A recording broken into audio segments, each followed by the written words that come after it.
Hey Bobby, I am glad you popped on before you boarded. I wish you the most luck and safe travels, and I hope you do awesome. I know you're gonna do awesome.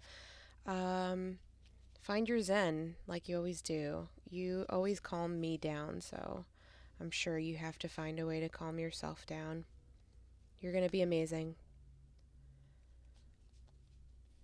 For anyone who doesn't know, Bobby is going on a very significant YouTube show this weekend, and she's traveling to film. And I'm very proud of her. She's a good friend of mine.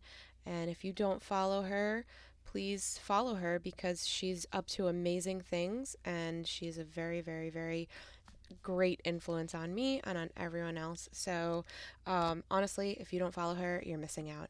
Let me put my face on this thing. Hello. Oh, look, a thing that's not working on my stream. What else is new? What's up, everybody? Welcome in. I wish filters were a thing on OBS, but alas, if they are, I don't know about them, and I look like this, so I haven't slept in like 40 days, so you're just gonna have to deal with that. Hey everyone. Unfinity, I'm so excited about it. This is my first unset to release since I've been playing Magic.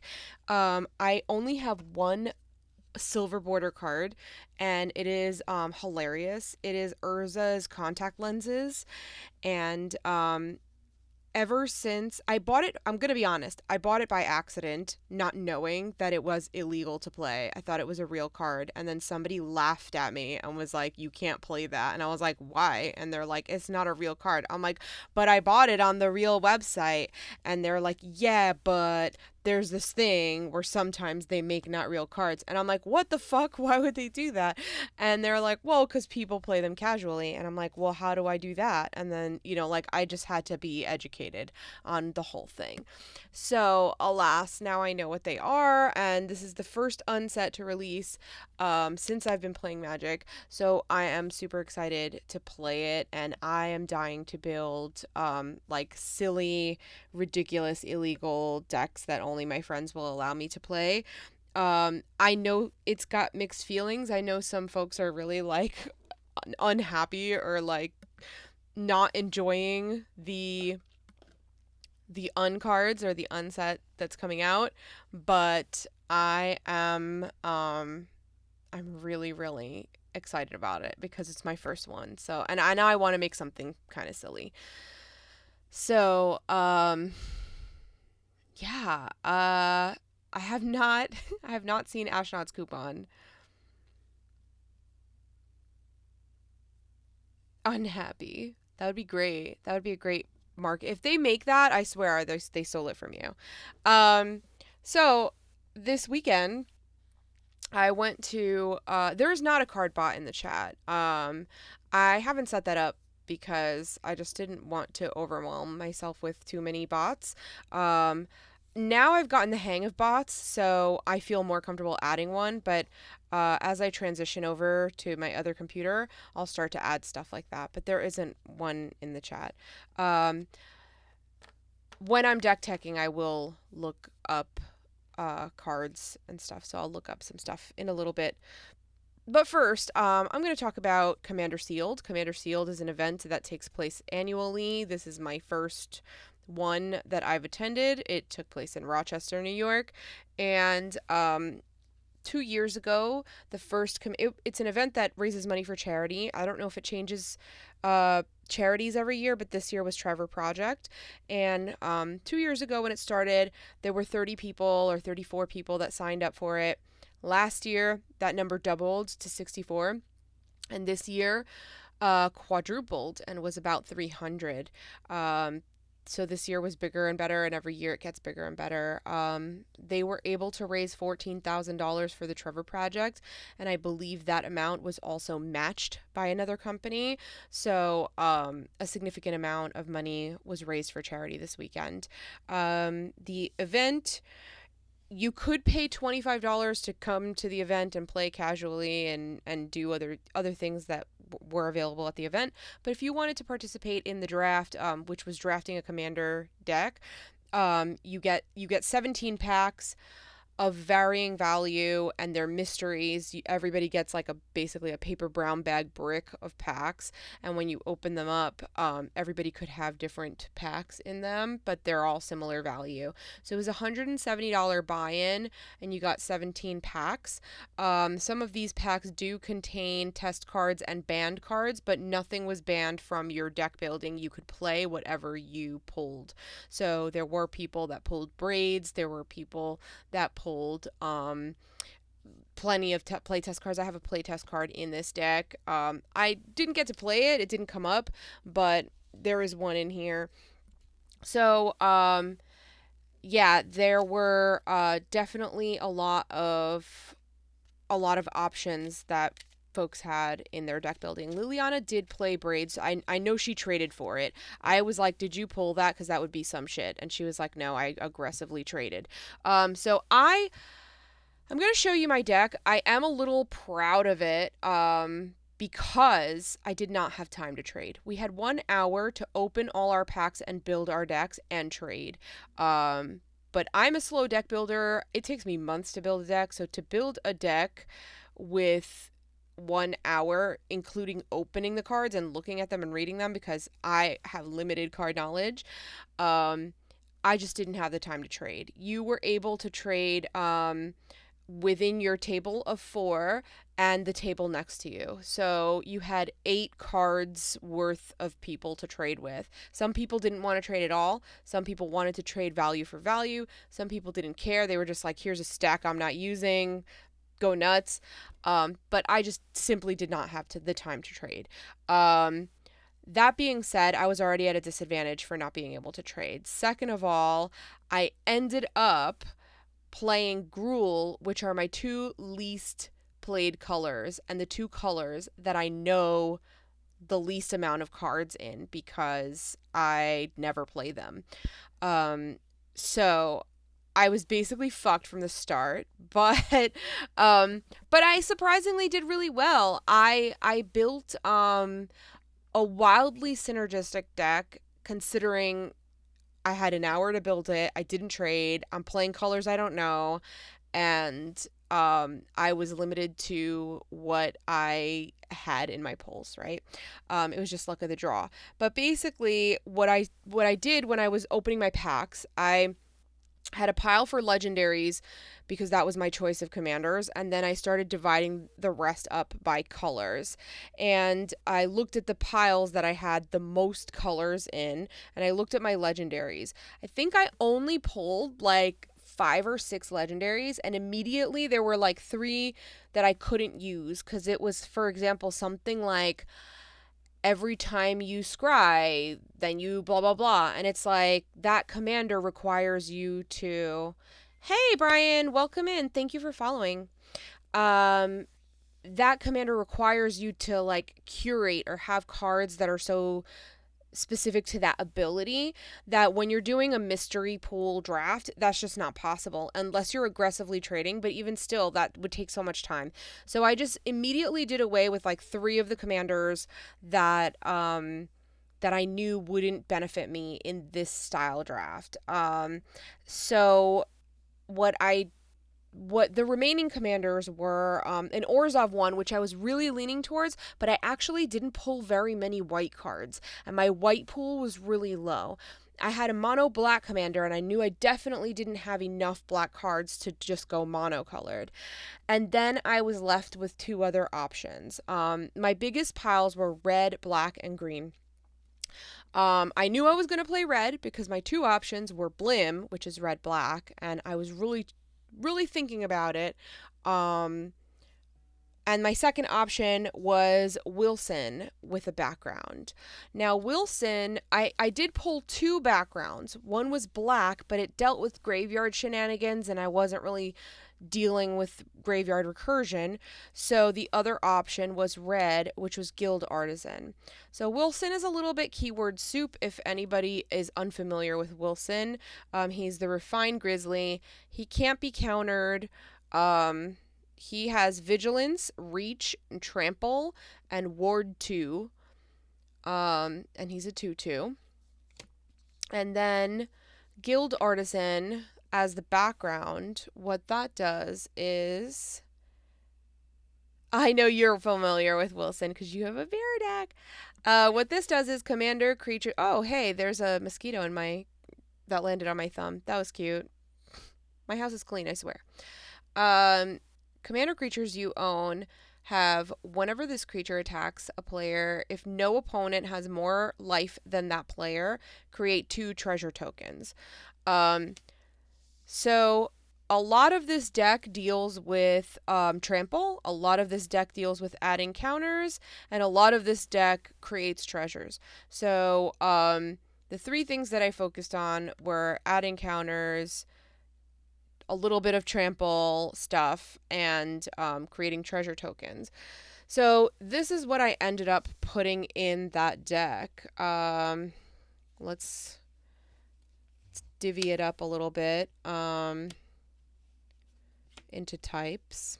I didn't get to do that yet. I separated out the basic lands already so that that's the least interesting.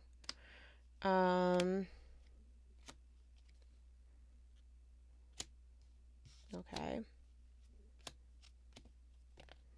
And I put almost every instant, sorcery, artifact, and enchantment that I pulled, and then all I had to do was narrow down the creatures to like the ones that work the best for this deck.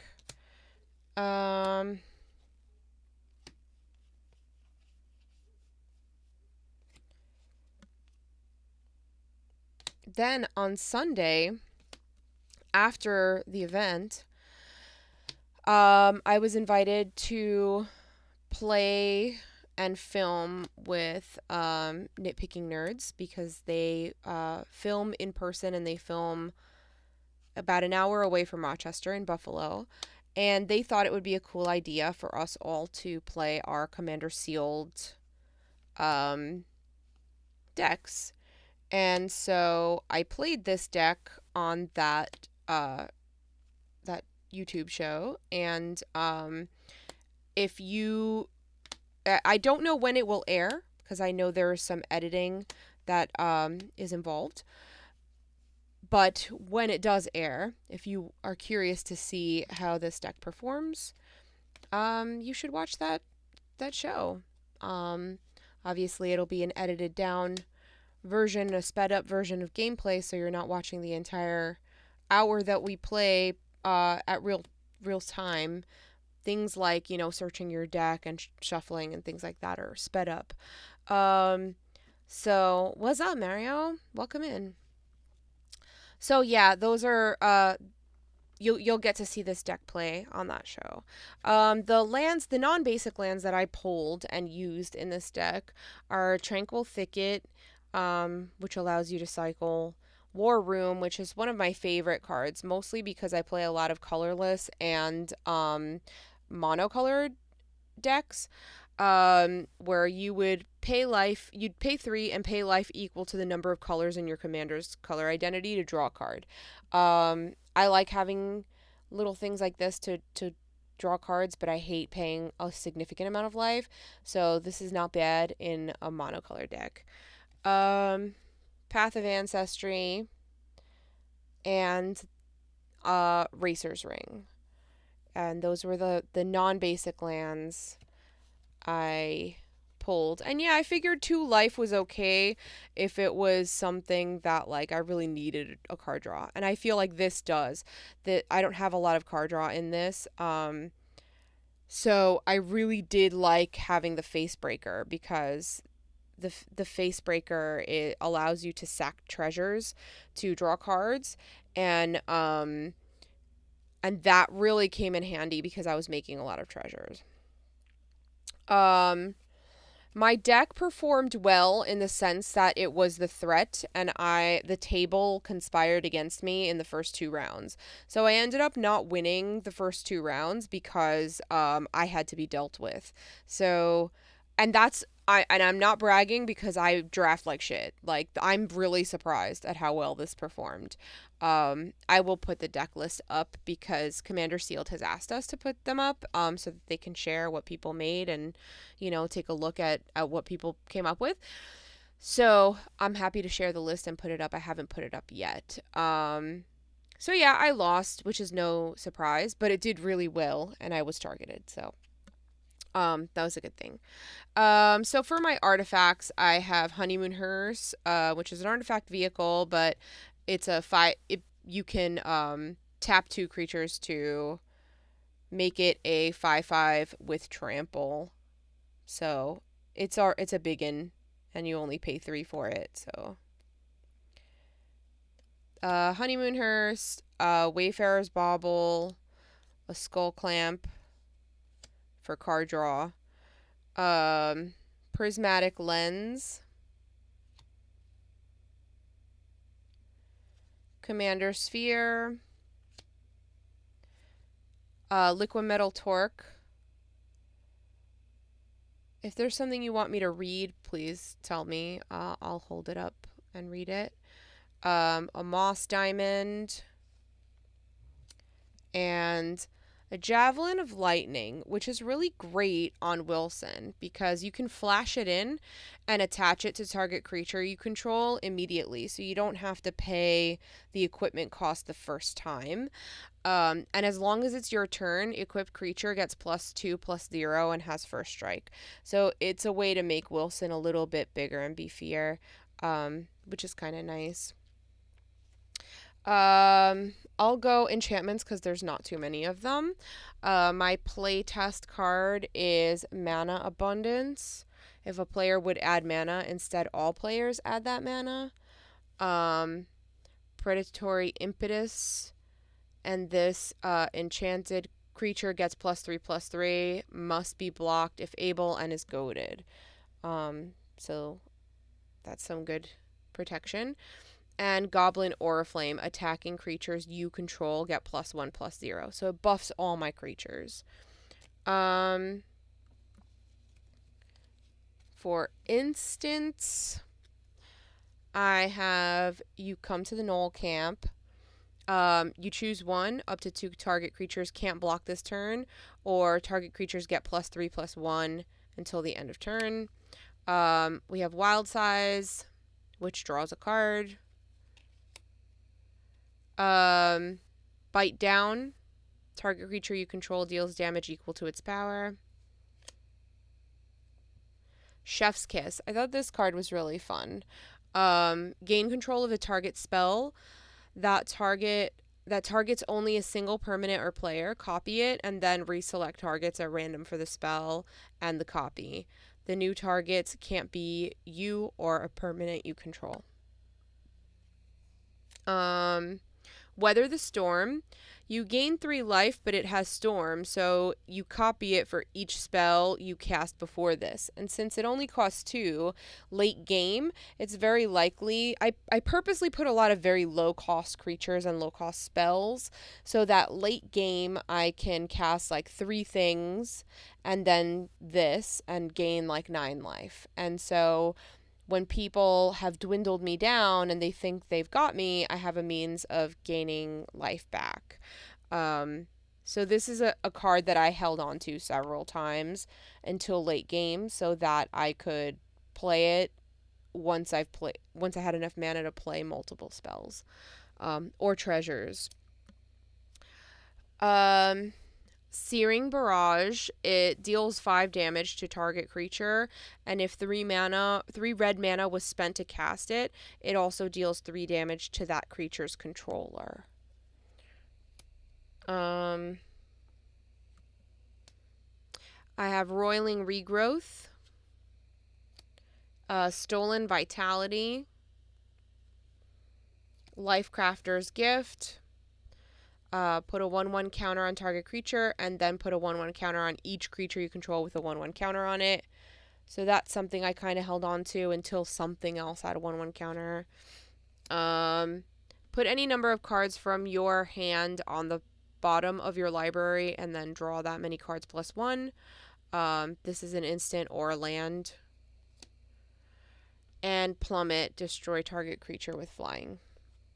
Those were my instants. For my sorceries, I have Seek the Horizon. Search for 3 basic lands, reveal them, put them in your hand. Crash Through, which also allows me to draw a card. So creatures you control gain trample until the end of turn. Draws a card. Goat Nap, which is hilarious. You gain control of target creature until the end of turn. Untap the creature, it gains haste. And if that creature is a goat, it also gets +3/+0. It was unlikely I was ever going to get a goat, but at least I could steal someone's shit and use it against them. So, I'll pay 3 to do that because I hate it done to me. But in a draft, I feel like all's fair. Renegade Tactics. Target creature can't block this turn and draw a card. Barrage of Boulders. Deals 1 damage to each creature you don't control. If you control a creature with power 4 or greater, creatures can't block this turn. Hunter's Edge, put a 1/1 counter on target creature you control.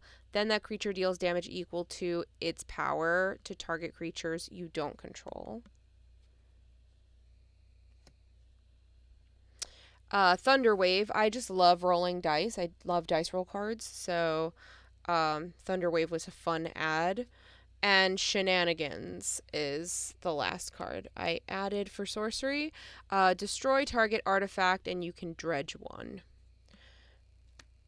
And then all that's left are creatures, and I have an abundance of them.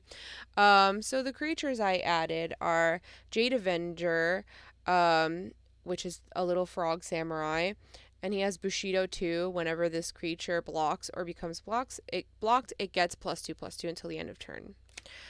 Spore Cap Spider, it has reach. It's a 1/5. I just like having defense against flyers. I think it's always smart. So even though Wilson has reach, I don't want to sacrifice him if the flyer's big enough. So I like having other things with reach or flyers. Ivy Lane Denizen, whenever another green creature enters the battlefield, put a 1/1 counter on target creature. Spark Tongue Dragon, you may pay 3 when it enters the battlefield. If you do, it deals 3 damage to any target. Plasma Jockey, Magnagoth Sentry, that's another 4/4 with reach. Ripscale Predator, this is a 6/5 with menace. Hyrax Tower Scout, when it ETBs, you untap a creature. Grinning Ignis, it adds mana. When Chaldea Strongarm, I can't read. Strongarm. It's because I'm from New Jersey and I want to say Strongarm. I can't. Whatever. You know. Chaldea Strongarm. When it ETBs and you put 2 1/1 counters on target creature and you can blitz. Tajuru Blightbleed is a 1/1 with Death Touch. We have Ginger Brute, Herd Baloth. Whenever 1 or more 1/1 counters are put on it, you may create a 4/4 green beast creature token. Valor Singer. Sandstone Oracle is a 4/4 with flying. And you can draw cards equal to the difference from the person who has the most cards in hand. Gilded Goose, 0/2 flying and creates food tokens. Hey, what's up? Welcome in, Danny. Emberth Shieldbreaker. I'm just showing my deck that I built at Commander Sealed. Golagon Stormsinger. It has haste and metamorph. I actually did use this. It's a 1/1, but if you megamorph it, you may cast it face down as a 2/2, and then you may pay 3 and turn it face up to give it a 1/1 counter. And since there's stuff in here that pumps things with 1/1 counters, it benefits me to do that. So I did that when I played it. Farhaven Elf. Cloakwood Swarm Keeper. This also puts 1/1 counter on things. So whenever one or more tokens enter the battlefield, put a 1/1 counter on Cloakwood. And since I'm making treasures, I can put 1/1 counters on this frequently. For me, it is Taylor ham. I'm North Jersey. So for me, it's Taylor ham all the way. Pork roll feels ugly in my mouth. I hate the sound of pork roll. It's a Southern Jersey thing. It's for people from the shore and from the beach area or from like Philly area and, people who are wrong. So, you know, the uncouth, the uncouth New Jerseyans. Um, this is another D20 dice roll card, Druid of the Emerald Grove. Scrib Ranger. It has flash, flying, protection from blue. Attended Socialite. This also gets +1 counters. Duskshell Crawler. When it enters, put a 1/1 counter on a creature. Each creature you control with a 1/1 counter on it has trample. Professional Facebreaker. It has Menace. When one or more creatures deal combat damage, create a treasure token, and then you can sack a treasure token to play a card off the top of your library. Apprentice Sharpshooter. It's a 1/4 with reach and training, which adds 1/1 counters. Inspiring Bard. Target creature gets +2/+2 until the end of turn, or gain 3 life. Cogwork Archivist. Put target card from a graveyard on bottom of the owner's library, and you can do that repeatedly, which is great if you're dealing with somebody who plays things from the graveyard. Annoyed Altazor, a 6/5 with reach, trample, and cascade. Ascendant Pack Leader. It enters with a 1/1 counter on it if you control a permanent with mana value 4 or greater. Whenever you cast a spell with mana value 4 or greater, you put another 1/1 counter on it. Pride Malkin also does the same thing as the Dusk Crawler thing earlier. When it ETBs, you put a 1/1 counter on a target creature, and each creature with a 1/1 counter gets trample. Glimmerbairn. You can sack a token and give it +2 until the end of turn. Filigree Familiar. I just like gaining life and drawing cards. Curious Pair. You can do it as an adventure or a creature. Viashino Lashclaw. You can tap it to discard a card, and creatures you control gain haste. And Reckless Barbarian. You can sack it to add 2 mana.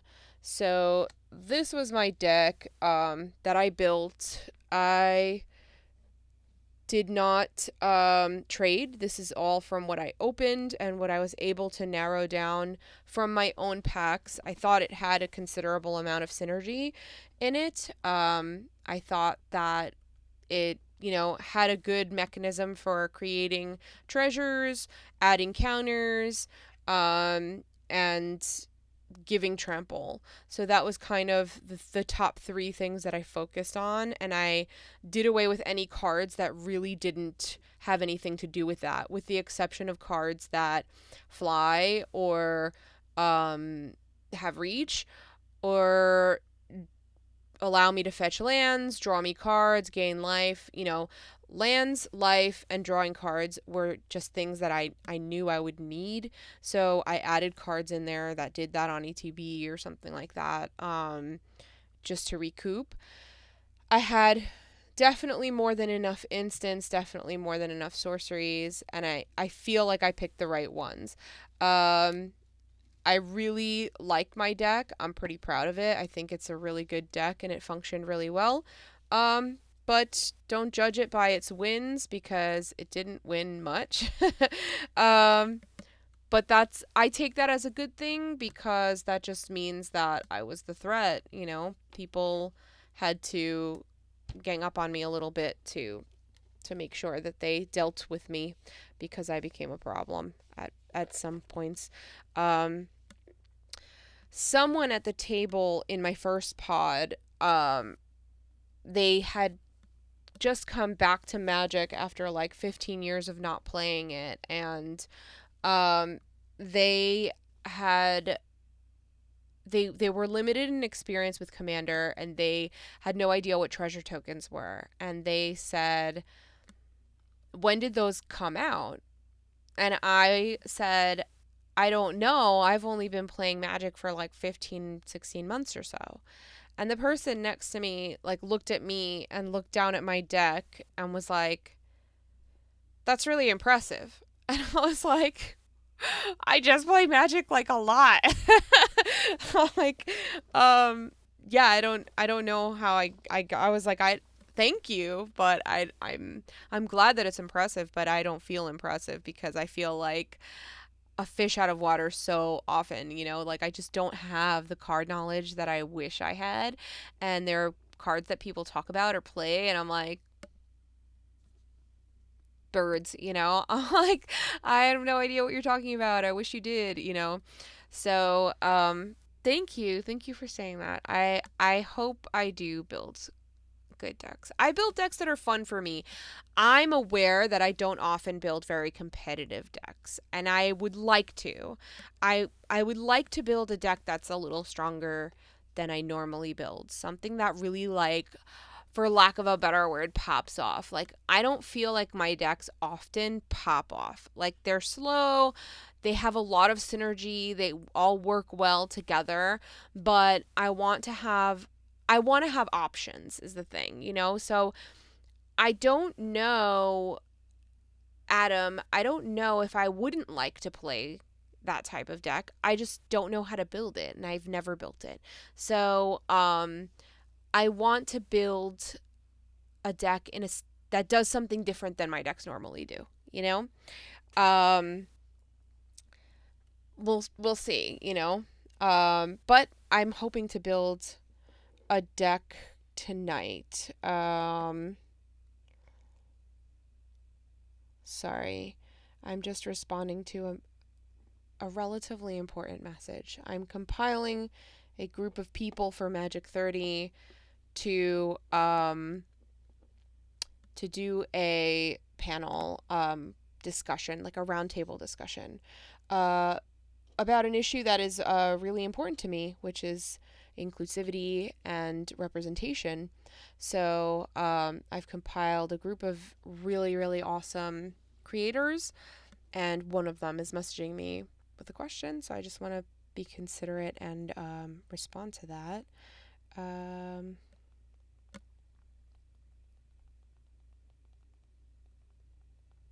Talk amongst yourselves. I'll be right back.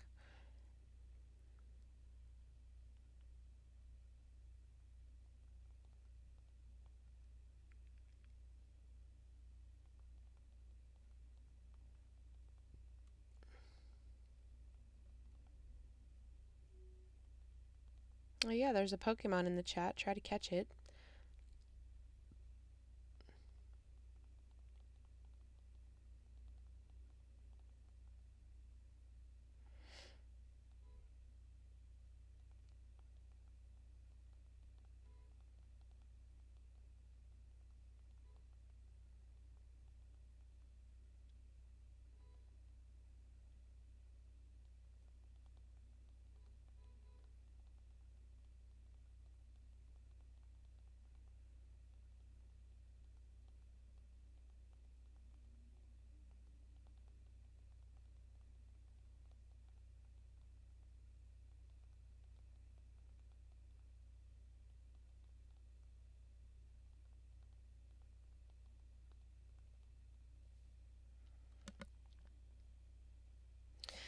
Okay.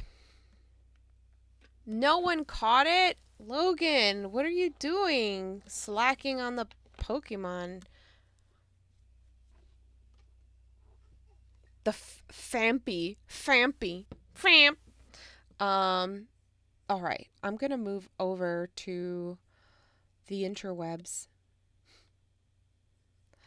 I don't know how to handle my balls. Fam. TMI. Oh, before I go over to the interwebs, I bought some fun stuff while I was out there. They had a really cool LGS in Rochester. So I bought some stuff. They did have hella boulders. I know they're like elusive right now, but they did have hella boulders. I didn't really buy any of the traditional ones. I thought about it, but I didn't buy any of the traditional ones because I really like these eco ones. So I bought a couple of the eco ones in colors that I didn't have. I already have the green and the orange ones. So they're kind of like a different texture and they're a little grainier kind of. I don't know, there's something satisfying about them. They're called like Earth Return to Earth. Um I really love them. So, and they were the same price as the regular boulders. So I skipped the regular boulders even though I think they're really good. I mean, they're like hard, solid, and when you open them, they look the same. They're pretty much exactly the same. They just look texturized. They're not though. They're smooth, but the color looks grainy. Everything about them in my opinion is the same except for the look, the texturized look. Um and if they're made from recycled plastics, even better, you know. But they're sturdy, strong, they click shut really strongly. They don't come loose or anything. So Um, I this is not a double sleeve deck, but it fits this much extra tokens, even more. So, there's a lot of space. I would imagine you can fit a double sleeve deck in here because this is not double sleeved, but it fits a hell of a lot of tokens and stuff in the back. Um, I do have a double sleeve deck that I don't know. I don't think it's in a boulder. But anyway, I bought a black one and a blue one. And I also bought two of the Ultra Pro satin. I didn't need the dice holder cuz I have the pink one with Lulu in it and that has the dice holder. I didn't need the tower for all the other things. So I bought the black one and the blue one in this. Actually really liked the clear one. It had like rainbow glitter, but they only had it in the tower and I just didn't need it. So I got the Ultra Pro satin glitter in black and blue. I also got this really pretty Van Gogh Starry Night box, deck box. This is also an Ultra Pro box. And I thought that was super cool. And I got just a really inexpensive Ultra Pro Ajani one because it's the Ajani Complete. And I want to build an all Ajani deck, so I thought this would be a cool place to store him once that's completed. Ha! Completed. Get it? We're so punny. We're so punny. And that's a hair straightener. I didn't buy that in the store.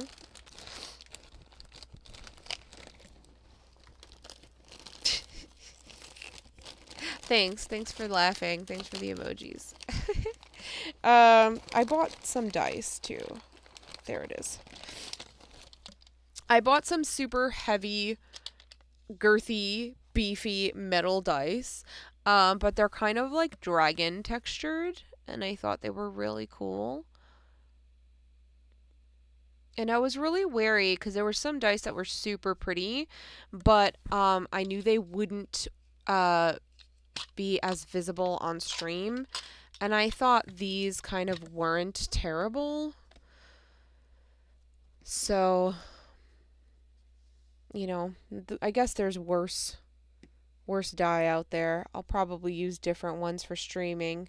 than these, but they are really super cool and pretty. I thought they were awesome. So I bought them. Oh, the Citadel boxes? Yeah, I'll get it. It's behind me. I also bought one of these 100s because I don't have one, and I just thought it would be nice to have one. So I bought one because I needed it. And I got some sleeves in colors that I never got before. So this is the yellow, and I got this. It's more, yeah, that's pretty accurate. It's kind of changing color in the lighting, but it's a little bit more like that teal green. Rather, that's it. I don't know why it keeps there. That looks right. That's the color. It keeps color correcting in the camera for some reason, but that's about the color. It's like a tealy bluish color. My favorite brand of sleeves are Dragon Shield, particularly because um I like having the art on it because that way I always know when a card is upside down. Um, these are the event gave us Dragon Shield Solid Silver, um, which is fine, but once you shuffle in and mix things up, like sometimes cards are upside down, you have no way of knowing. So I like the Dragon Shields with the art, so that way I always know when something is upside down. These I bought at Gen Con. There's a board game called Eschaton that I actually really love playing. And it's kind of like a grim looking game, which is right up my alley, but it's really fun to play. And they started creating sleeves so that if you wanted to sleeve the cards that come in the deck, you can do that. But they come in a 100 pack, so I bought myself a 100 pack to sleeve a commander deck. I opened them so that I could sleeve my two commanders in a different sleeve than the rest of the deck. But I don't plan on keeping this deck all together, so when I dismantle it, I'll use these sleeves for something else. But this is just an example. I like sleeves with an art on them so that I always know when they're upside down. And Dragon Shield tends to be my favorite. Sorry that was super long-winded. Let me reach those. I don't know if I can reach it with my headphones on. Hold on.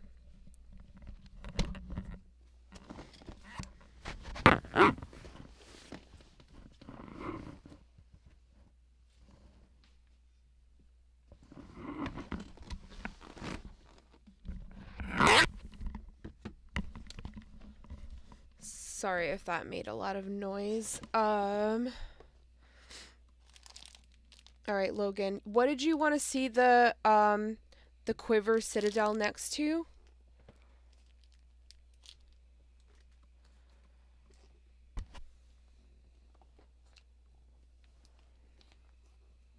The boulders? Okay. I'll show you next to one that is already open. So this is the boulder. And this is the Quiver Citadel.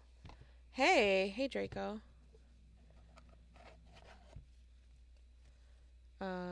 It comes with a bunch of accessories as well.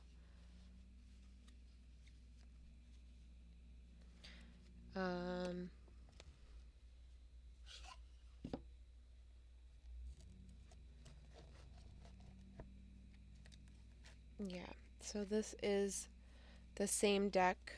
It's got a little bit extra room. I don't have skinny fingers. My fingers are sausagey, so they're small and short, but um, they're not thin. So, and please don't judge my shitty chipped nail polish. But I can fit like my middle fingers into it with 100 card deck and tokens. So if you're looking for a deck that definitely fits double sleeved, this is probably a good option for you. It does have a little window in the side. You can, I guess, write whatever your deck is. It's got a strong magnet closure.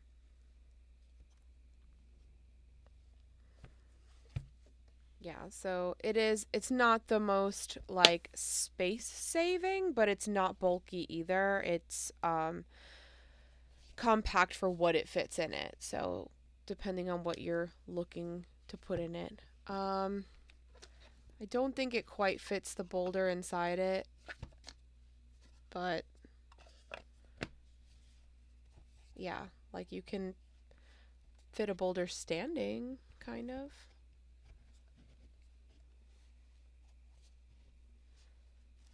It doesn't quite close or anything like that, but yeah. So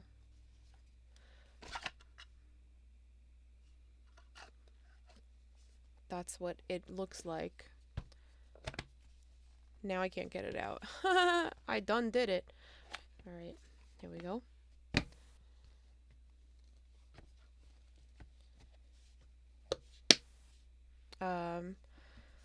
And Logan was nice enough to send these to me because he is a Quiver affiliate or ambassador or whatever wording it is that they use. And Logan sent me two because I needed deck boxes, and also clearly I have a deck box problem. So yeah, these are two of the Quiver Citadels. One is in like a cream color and one is in a teal color. Brand ambassador, that's what I thought. Logan, feel free to drop your code in the chat so that folks can benefit from a discount on their Quiver products and you can reap the benefits of the sale. I am not a brand ambassador. I just really like their products. I have only just started using their products. I only have one Quiver, but I intend to get the Bolt someday and probably a second Quiver in a different color. I just have a black Quiver. And when I found out that they make deck boxes, I was really eager to try them because they looked really good and I love and believe in their products. And Logan was nice enough to send me two of the Citadels, so I'm very appreciative. And I don't know what's going in them just yet, but I keep building decks, so something will go in there eventually. All right, let's take a look because I have a strict end time of 8 o'clock. I can't be here past 8 because I have D&D tonight. So I will move us over to the screen where it's basically the bane of my existence. I'm going to put in the chat the deck list so far for Ramos. The deck that I have almost quit making like 17,000 times. I really, really wanted it to be all backgrounds. However, some backgrounds rely on it being, on it having dragons or something else or whatever. So,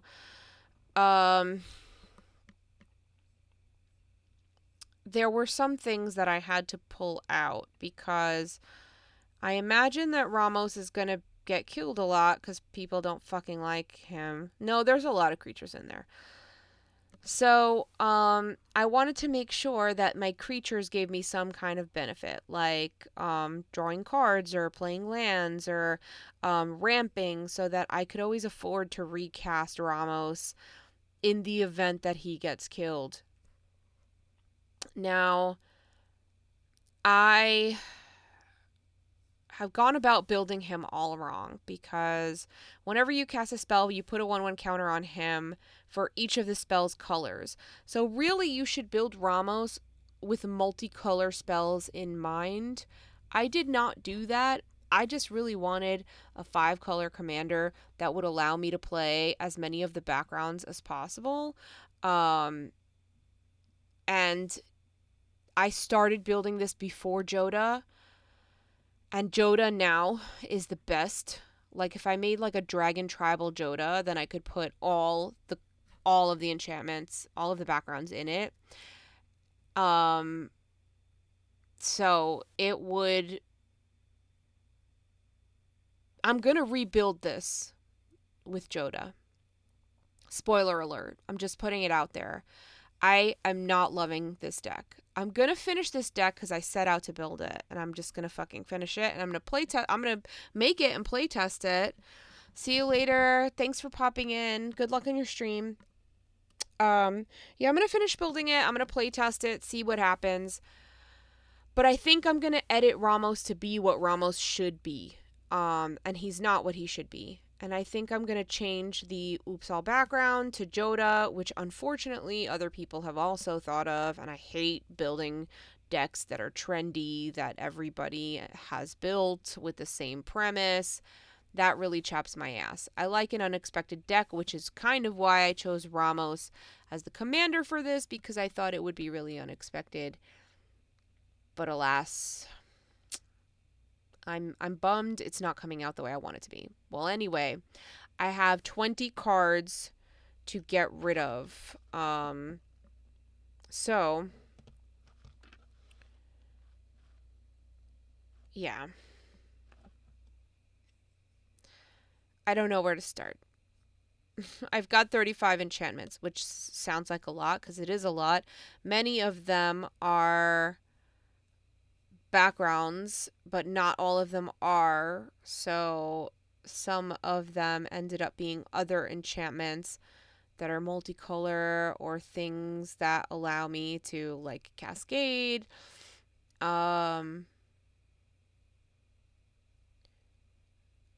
Branching evolution, adding 1/1 counters, collective restraint.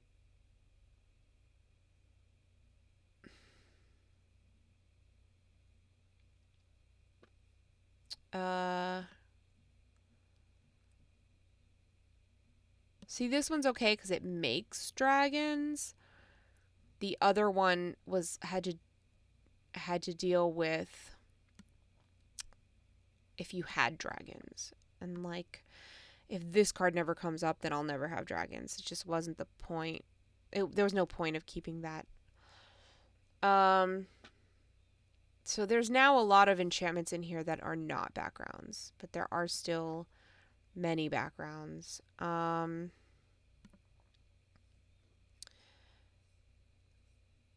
I've got 6 sorceries, 10 instants, and 21 creatures. And I feel like a lot's got to go.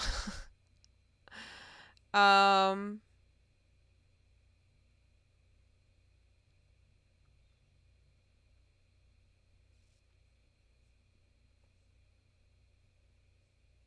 right. And if you're curious, there's also a where is it? I'm not used to seeing things like outside of full screen. But I can't see the chat if I put it in full screen. Gotta love it. First world problems. Where the fuck is it? There.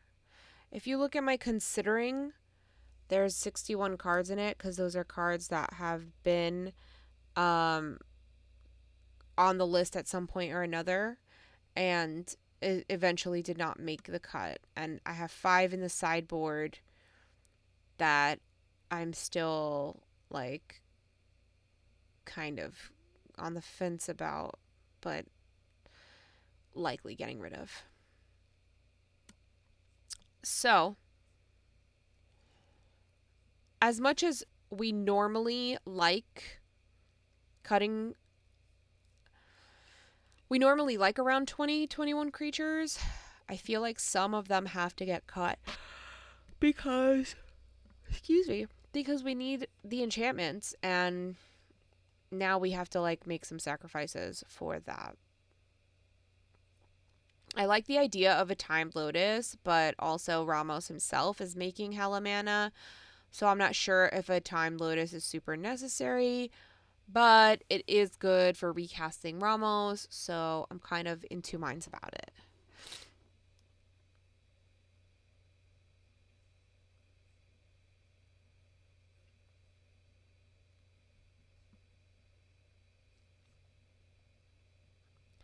I don't know if I would risk. I have a Zur in here. I don't know if it's the new one. Um, no, it's not. I don't know that I would risk uh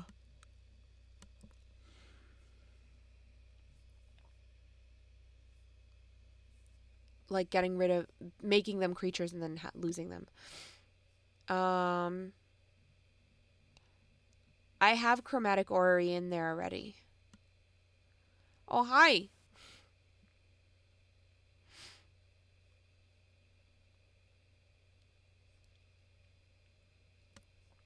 Yeah, it's in there.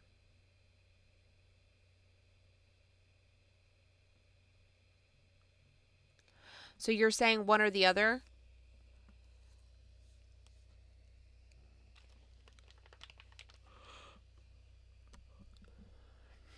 Yeah, I love alphabetical. I don't fucks with fucking mana color until like the very end. Usually I do lands last, but like I've already done a mishmash of lands, so um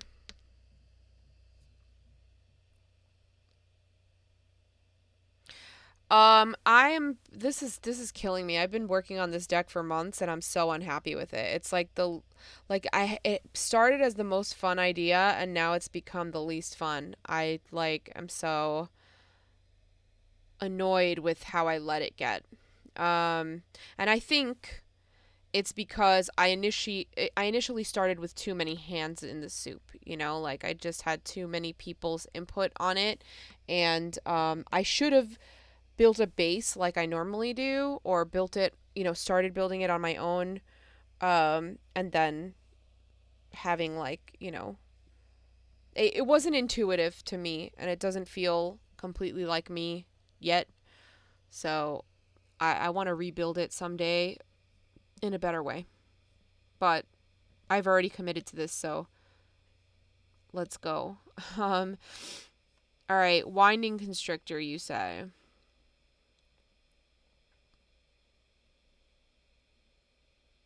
You like it or you don't like it?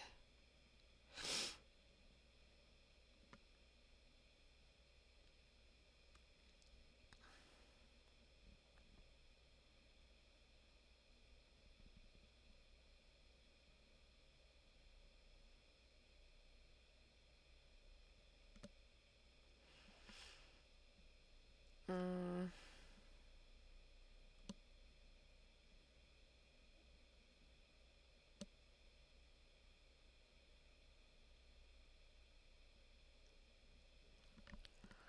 See, this would be good because if I attack with just Ramos, oh, excuse me, it'll give him double strike.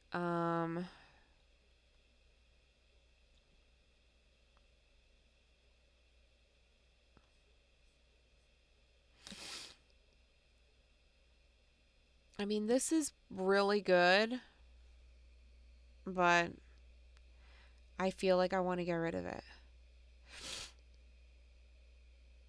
Because, like, what are the odds that it'll even play all that much?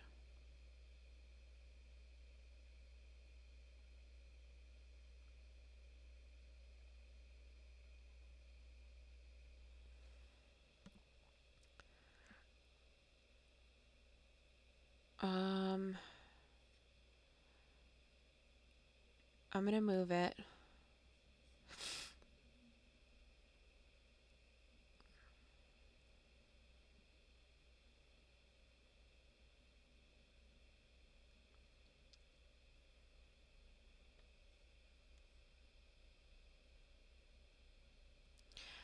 Yeah, but um, what if both Rafik and Finest Hour are out?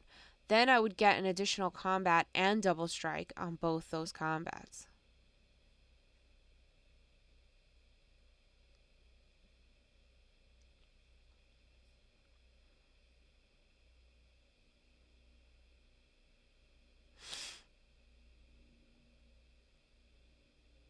I also am wary of like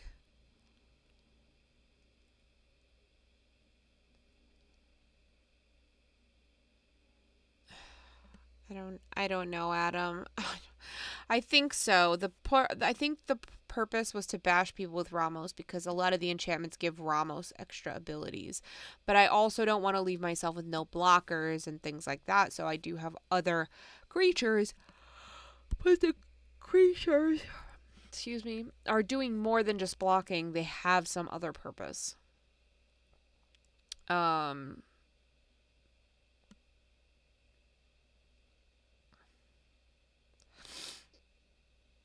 I guess I don't really need Dockside.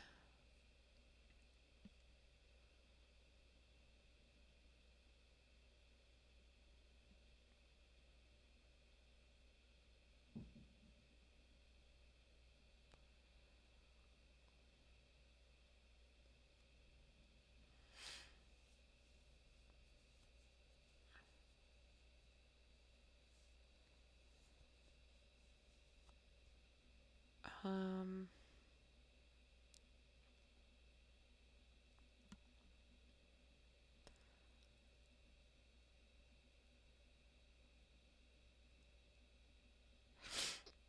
right.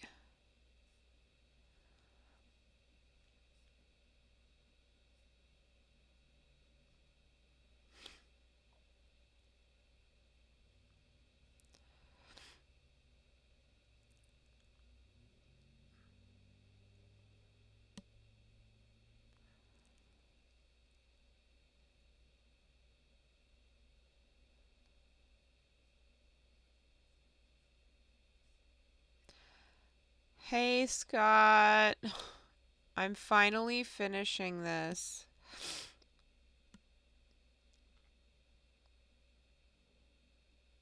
I guess that's true.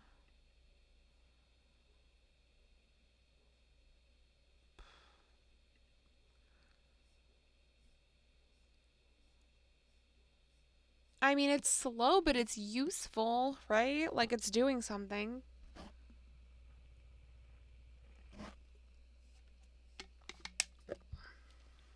All right. So what are we doing with the I know, Adam. They're all useful and I don't want to throw any of them away. I just want to cheat in a 115 card deck. Can I do that? Can I do that? I'll just be like, yeah, I double sleeved it. um, all right. I will let you. Thanks, Adam. Chromatic Orrery or Timeless Lotus? I guess I don't need both, so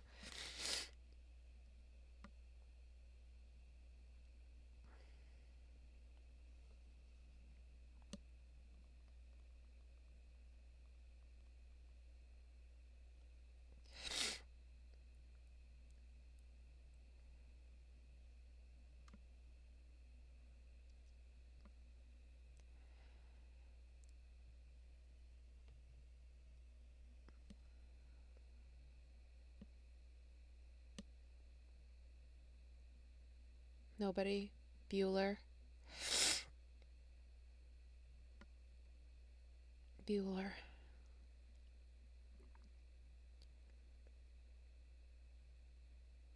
My back's killing me. Neither? Adam! Fresh. Okay, listen. I know that Ramos is making mana, but if he's killed, if he's destroyed, like Ramos is going to be getting big really fast, and if I'm swinging with commander damage, people aren't going to want to get hit by it, especially because he's a flyer and he's going to be harder to, excuse me, my allergies are killing me, harder to block. So, um, I'm imagining that they're going to try to kill him a lot because Traxos gets killed a lot. So, um, I need consistent ways to be able to recast him. I know I don't want to pay 5 or 7 for anything either, but once it's out and you can tap that and it's always an option, you know?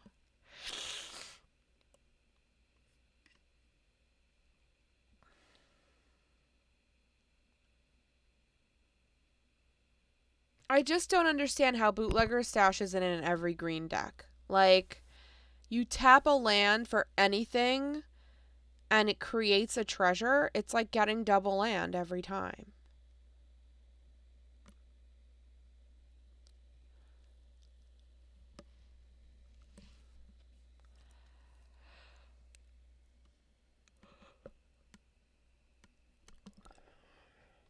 I just want to play a hell of a lot of shit at once, Adam, so that's why I care about making treasures.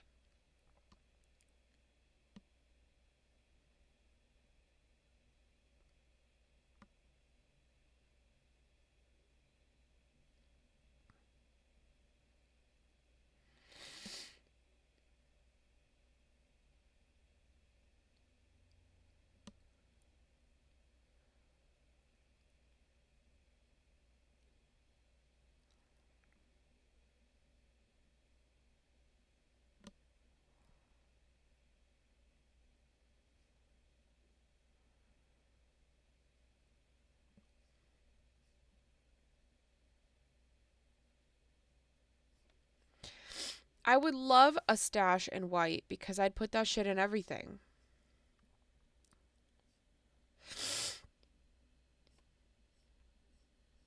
Listen, I want to trust you, but I don't trust you.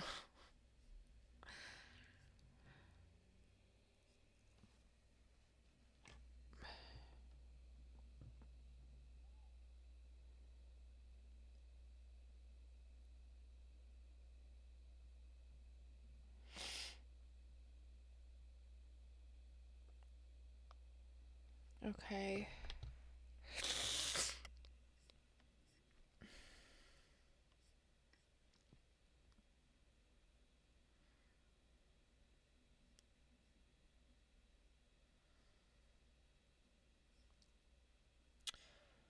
All right, I'm going to get rid of the lotus.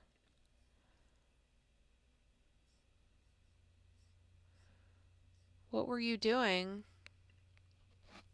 Were you whacking it because you saw that card from Infinity and you're obsessed with Bolus and you're like, ooh, Bolus girl, fat, fat, fat.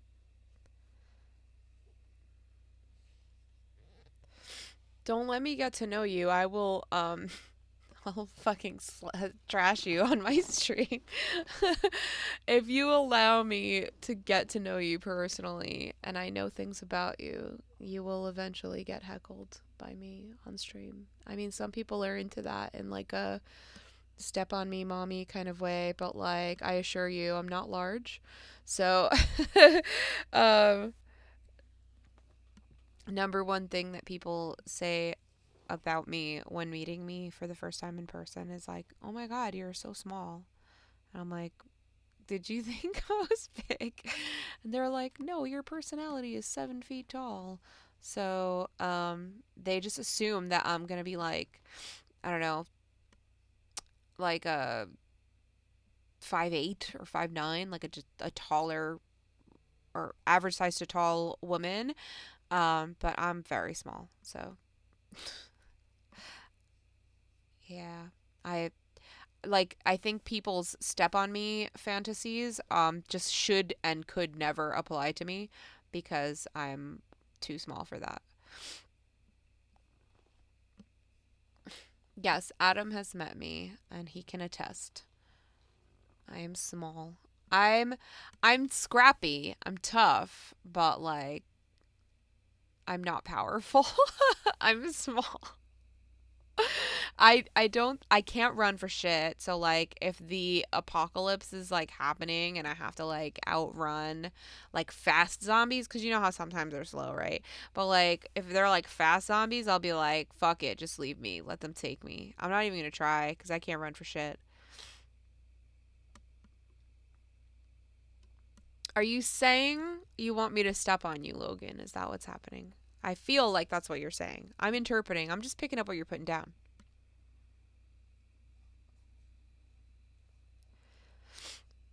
I should really, I feel like I should really use people's usernames because not everybody knows that you're Logan, you know? Like, I mean, Adam's username is Adam, obviously, so.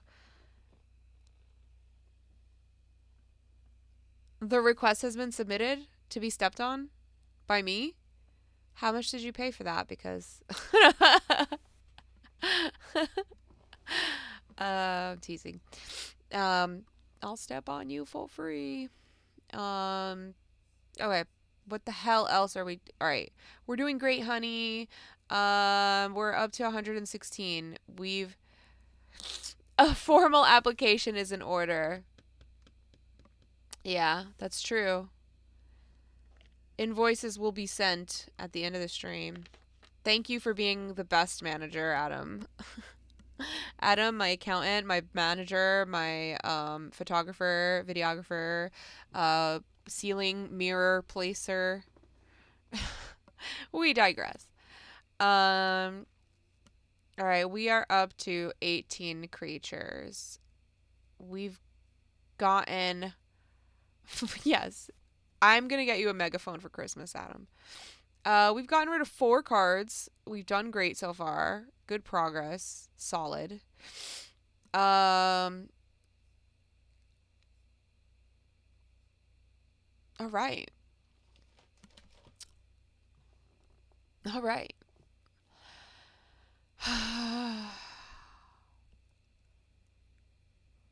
Oh, tahine. I love tahine. Let me tell you, Adam, I went to the liquor store the other day because Beth was coming over. And so Beth, Queen of Cardboard, was staying at my house for a few days because we were going to Rochester together to Commander Sealed. And I decided to get some drinks so that we can have a few drinks, the night she arrived and before we head out the next day and all that.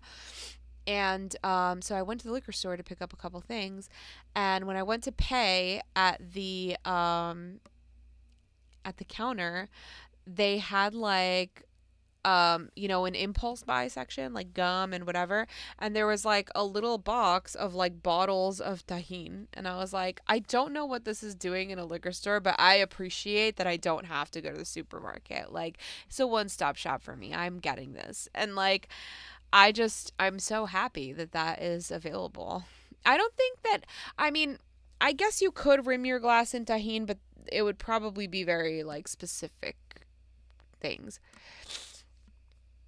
Um, but tahine, I'm convinced, goes on like every vegetable and potentially every fruit. It is so good. I don't love cucumbers, but I hear it's really good on cucumbers. So maybe I'll like them better if I put tahine on them. I don't know. But yes, everybody go buy tahine. It's amazing. I love micheladas. Um, I love micheladas anytime, but when I went to Mexico City, they were like my jam. Like I just loved them so so much. Um, I have a really really fond memory of. I know I'm gonna get back to the deck. I swear. I have a really fond memory of going to Xochimilco in Mexico. And if you don't know what Xochimilco is, it is a town that is on um, like a river or like a big waterfront. And you can hire these old traditional kind of like open air wooden boats that are all decorated with like arches of like flowers and they're hand painted and they usually give the boat a name and it's usually a woman's name. So you'll see boats named like Maria, Sarah, Linda, like just all like women's names. And they ferry you down the river and you can bring your own food, you can bring like speakers, turn it into a party boat, but as you're on the river, other boats pass you by with like merchants, and they will either sell you snacks or food. There will be people like literally on their little wooden boat, like cooking with a grill. Like it's so dangerous, but it's amazing. And they will like make you, fresh tacos or different kinds of snacks, drinks. They'll have boats with like mariachi on them, and the mariachi will get off of like they'll slide their boat up next to yours and get up off their boat and climb onto yours and like serenade you. It's just amazing. And it was one of the most satisfying micheladas I've ever had in my life. Like it was so good, and just to be there like in the element, it was like amazing. So, if you ever need recommendations, I suggest go to Mexico City at least once in your life and go to Xochimilco. It is not at all a beach town, but it is very close to the historic pyramids. So it's a completely different type of Mexico trip than most people are used to. But it is my favorite. And Mexico City also has some of the top rated restaurants in the entire world. And if you ever get lucky enough to get a reservation at Pujol, uh, do it. It is well worth it. And the quality of food that you're getting is probably a third of the price that you would pay in the United States. It is a pricey meal. It's probably about $150 a person with cocktails and stuff like that. But you're getting like several courses that are gourmet, like top of the line chef. You would pay easily $500 for that meal in New York City, easily. So, yeah, if anybody wants to travel, go to Mexico City. I highly recommend it. Don't listen to the rumors. You're perfectly safe. Just don't go down that weird secret alleyway. I did look at the enchantments, Scott, and the thing is that I already took I already took out backgrounds that don't add much to the deck, and I kind of don't want to take out more backgrounds because I wanted it to be all backgrounds, and I've already not done that. So I don't want to super have to take out more. Adam, what we decided in terms of extra turns the last time was, because we're dealing commander damage, I can only deal with one person at a time. So, people say if you're taking extra turns, you better win. And to me, that's a win move. If I'm dealing commander damage, I want to be able to deal it to multiple people, and taking an extra turn would get me there.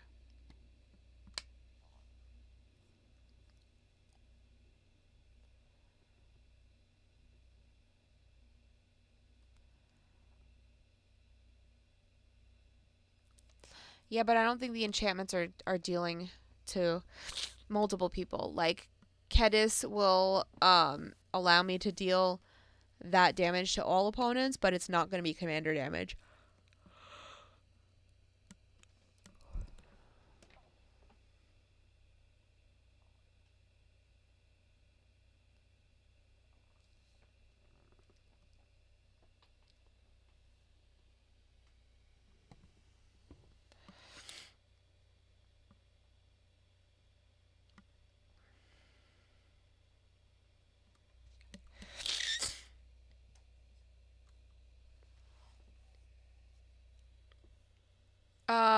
Yeah, extra combat steps, and I did include something that did that.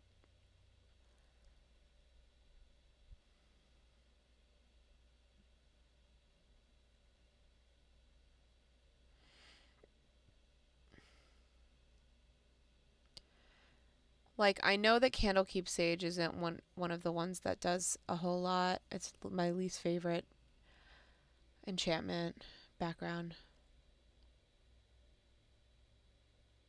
I know, that's what I thought. I thought Ardent Plea is good in the sense that I could cast things for free, but it's not like consistent, so I don't know. I'm not like super attached to it.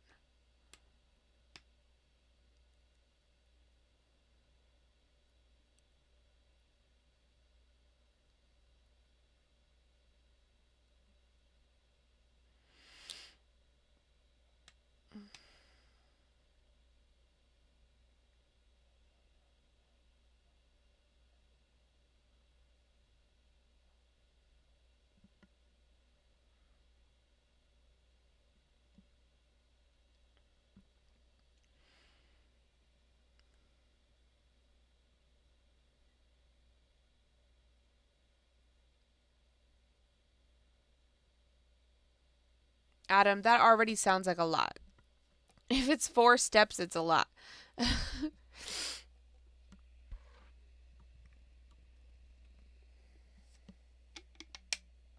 Yeah, Menomai has to deal damage and often does because it's flying.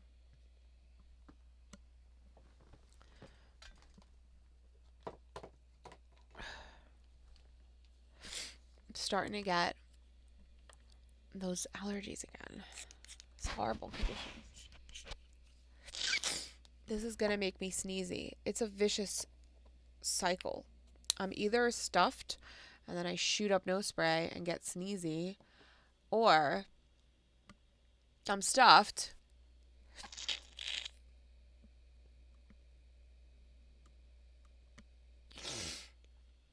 Okie dokie. That's same.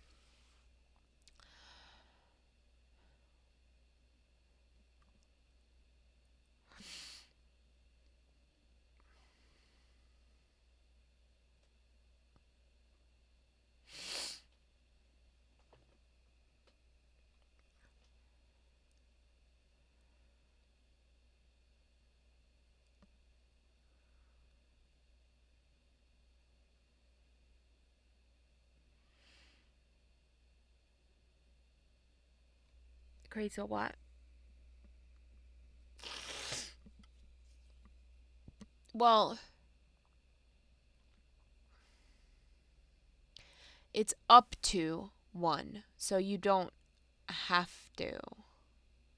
But I wouldn't be flickering him. I'd be flickering something with an ETB.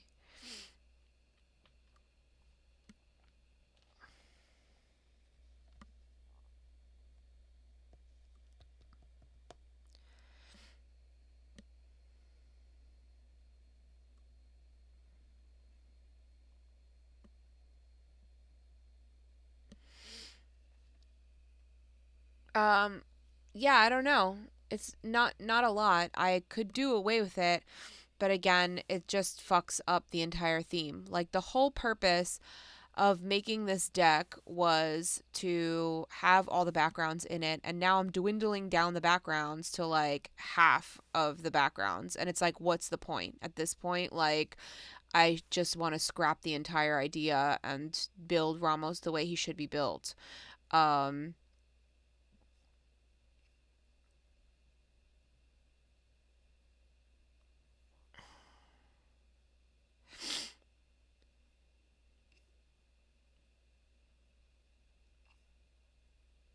I'm like,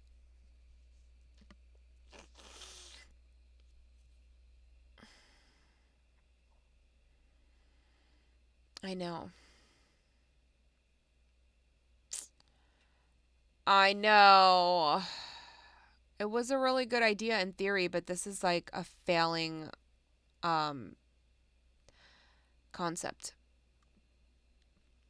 I just think I'm going to give up on it. I think I'm going to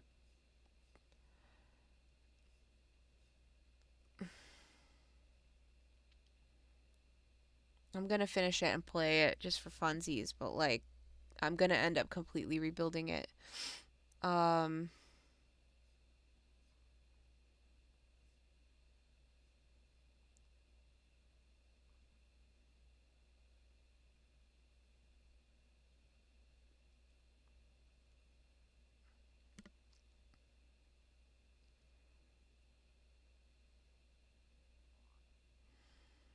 Scott, you think Enchantress with backgrounds for Ramos or like as a completely separate concept?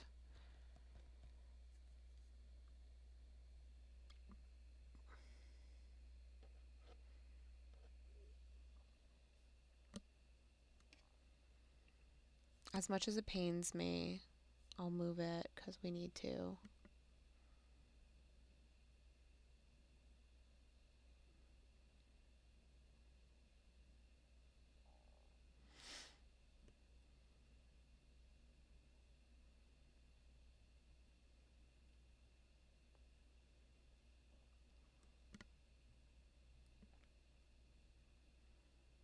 Yeah, I was gonna say,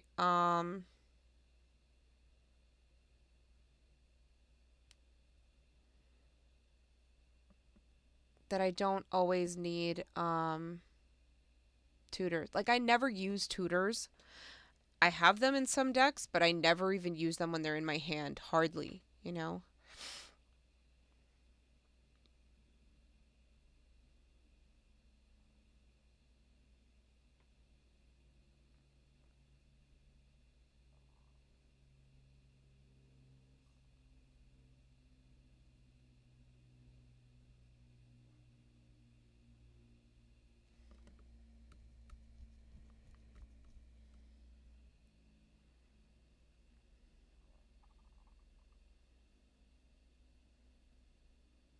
There is a black tutor.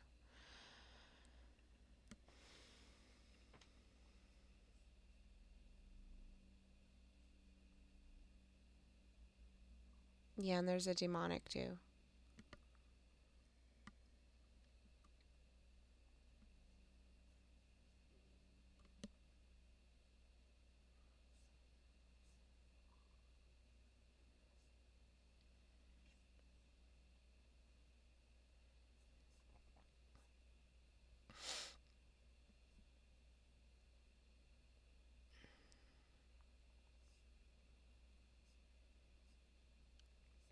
All right, like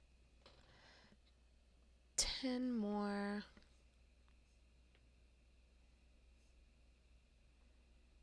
There's a mystical tutor.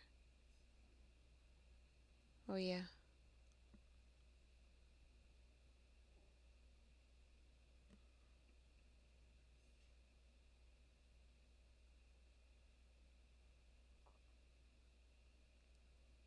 Ugh, bye, Brian. I hope you had a good day at work.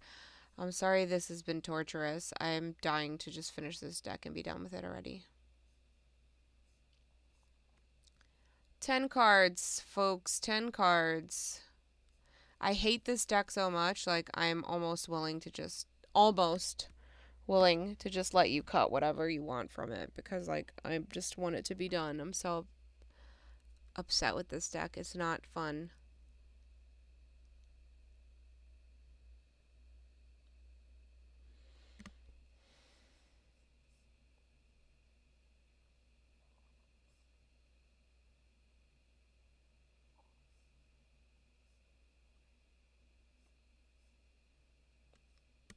What now?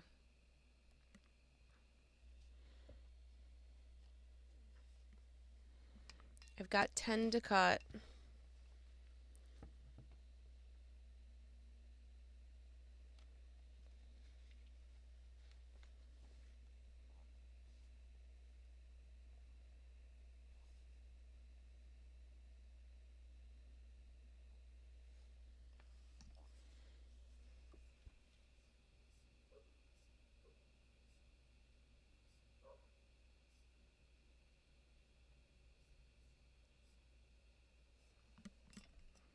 What do I do? I don't know how to cut 10.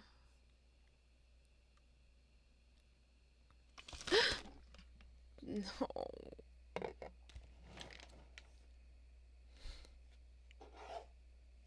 Oh, no. I had a pile of cards I already sorted and separated by like color and type,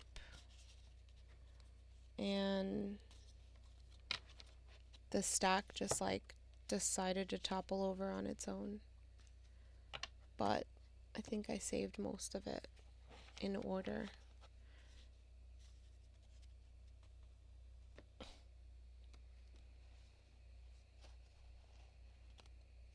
We're good, friends. We're good.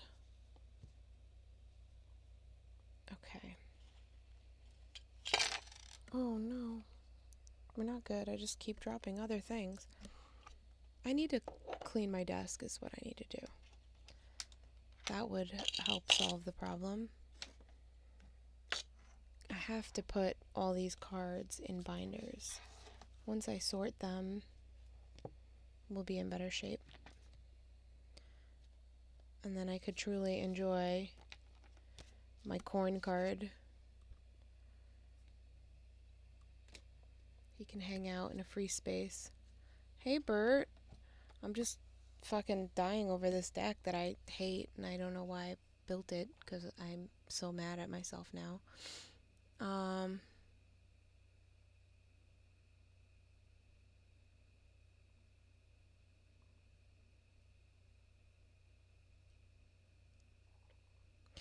Scott, I was going to remake all backgrounds with Joda. And I was going to do Ramos multicolor.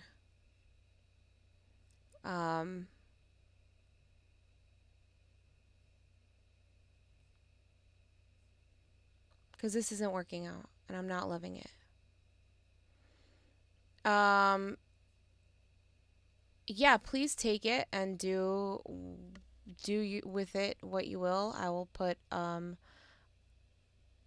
it in the chat again. Because it's fucking killing me. I think I don't want to scrap it completely because I've already gotten this far, and I think that I'm gonna leave it in my Mox field anyway. But I am gonna rebuild a multicolor Ramos deck that works better. And I don't want to get rid of all the other things that we've already put in here because I might use some of it for the new version. And I will make an all enchantments Joda, I think.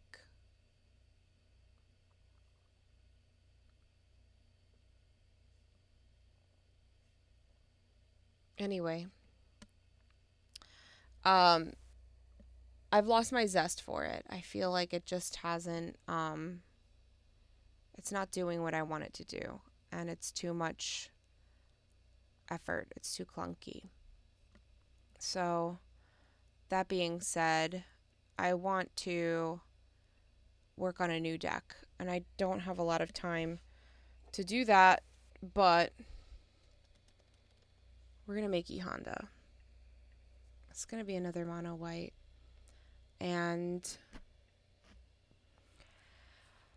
my issue here is his ability.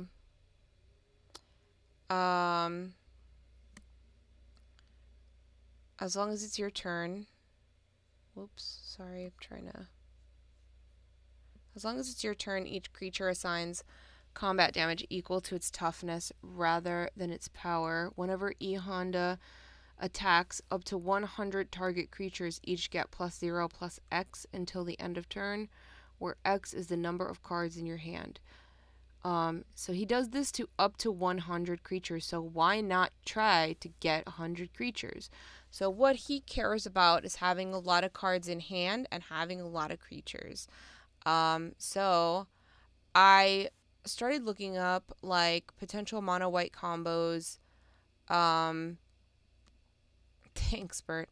Potential mono white combos for making tokens, because I don't have a tokens deck, so this could be my one, but mono white doesn't often go infinite with tokens. I know that there is a way to go infinite with like Blessed Sanctuary and make infinite unicorns, and there is a way to do it with mono white. So this would Blessed Sanctuary cares about ETB, so you want an infinite ETB to create infinite tokens. So it prevents all non-combat damage that would be dealt to you and creatures you control whenever a non-token creature enters the battlefield under your control. Create a 2/2 white unicorn creature token. So you can do any kind of combination like this to give yourself infinite ETBs, thus giving yourself infinite unicorns. So that is the only way that I have found to make a fuck ton of tokens, is by utilizing some sort of infinite combo with Blessed Sanctuary, or some kind of other token creator. Um, but yeah, I'm not opposed to suggestions on this if there is any other preferred fast mechanism for creating tokens. For example, there's the sneezes. Excuse me. Like someone suggested Halo Fountain, but because it's a tap ability, you can really only create like one at a time because it is a win con. So it generates tokens slowly, but it often gets removed as quick as possible because it is a what do you call it? Win con. So sorry, my allergies are kicking my ass. Yeah, I know about those. Logan, I have stuff like that in Lulu because Lulu cared about ETBs and things that work well together. But for E Honda, I don't want to have out 6 pieces before I could make an infinite. That's why I like the Blessed Sanctuary combo, because you can do it in 3. I don't want to have 50,000 moving parts that are solely for the purpose of generating the infinite combo, because I do want to have like creatures that can swing out in the event that I don't have that that piece, right?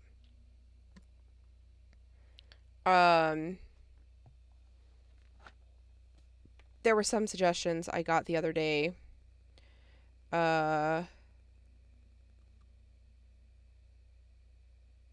And now they're probably too far gone in my messages. No, they're not. Okay. Some things I jotted down, and feel free. It's okay. A Rube Goldberg moment is awesome when you have the time for it, but you don't have the time for it with this deck. It doesn't work here. So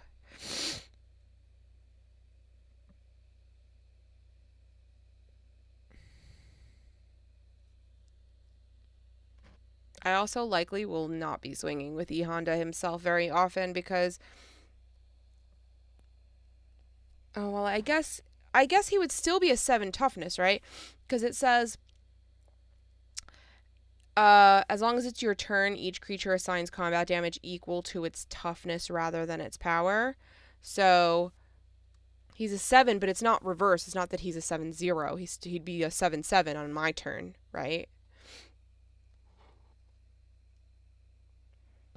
All right. So let's go with the most obvious and disgusting things. Whoops, I pressed the wrong button. Elish Norn, welcome to the party. Well, he's only a 7/7 on my turn. He's not a 7/7 if he's blocking. Yeah.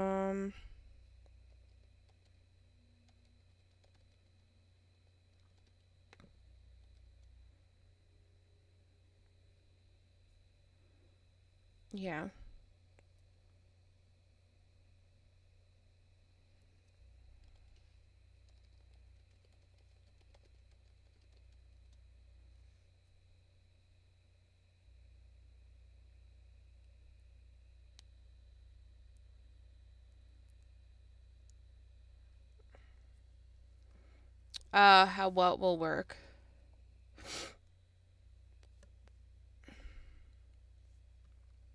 Well, I just won't use E Honda for blockers. Like, I'd hope to use something else, you know?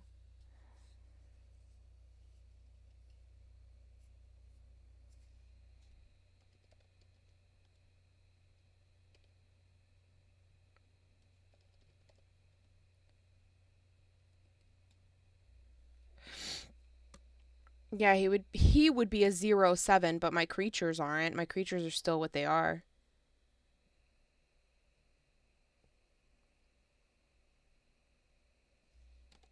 Someone suggested Call of the Coppercoats.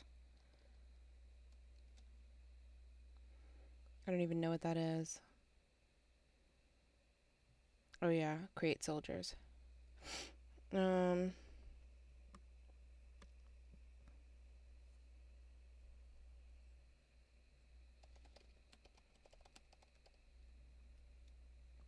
crud.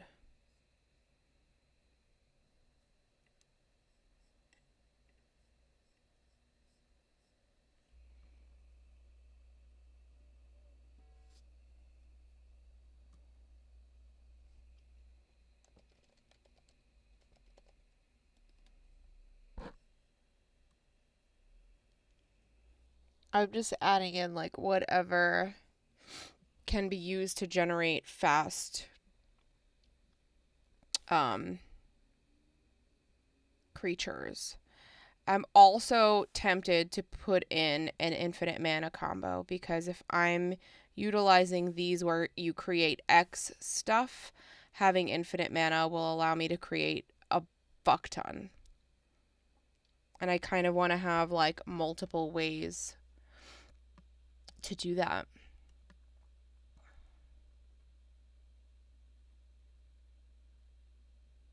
so that I can utilize as many possible like instants and sorceries or enchantments or whatever where I can make X things by utilizing mana, and having infinite would allow me to make as many as I wanted, right?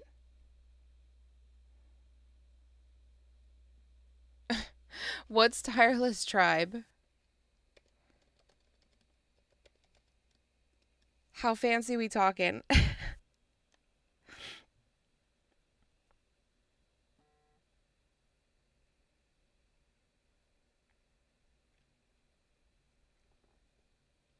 So what, you discard a card from your hand and give it +4.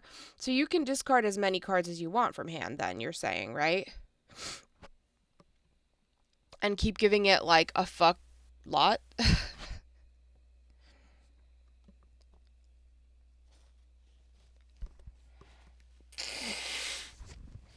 I'm sure I could make this happen for you.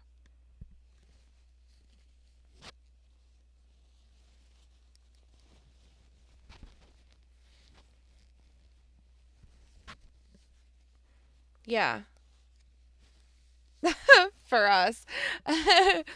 um what's fancy? What you buying me?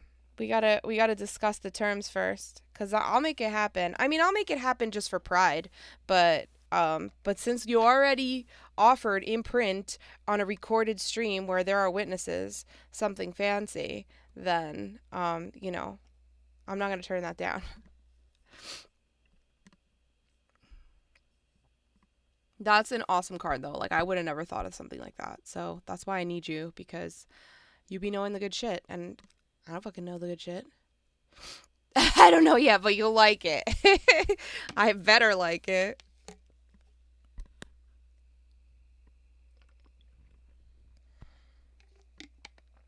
Scott, when are we going to have another sushi day? Because that was really good. And I took my friend to my local sushi place because she was visiting me from Georgia.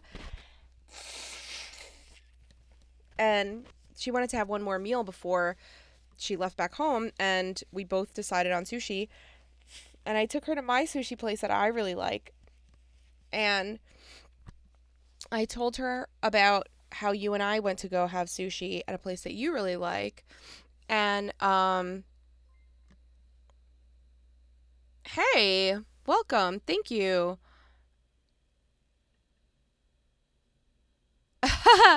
Thank you for following and thank you for being here. Yeah, that does I know you really did meet me because I did say that, and I do say that. I am always cold all the time. So, It was roasting in Commander's Field.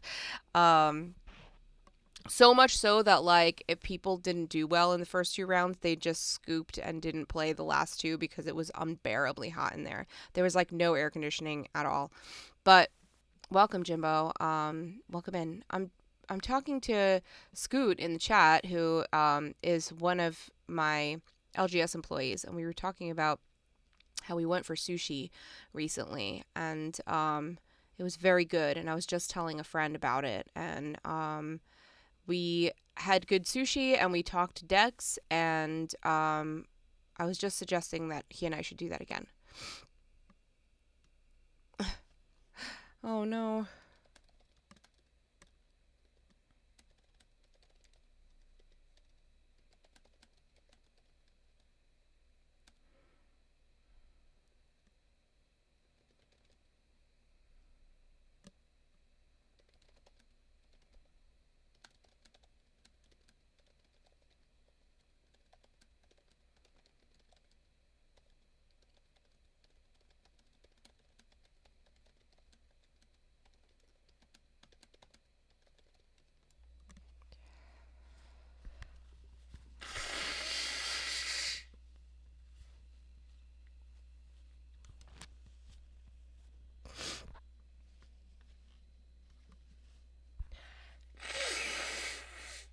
I don't know who has an ad and who doesn't.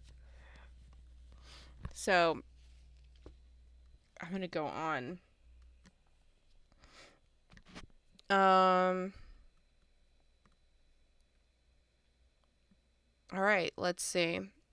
What was some other things that I looked at?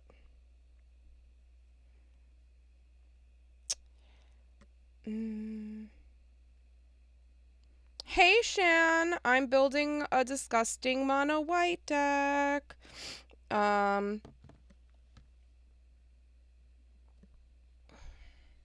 see. Do I want to put this?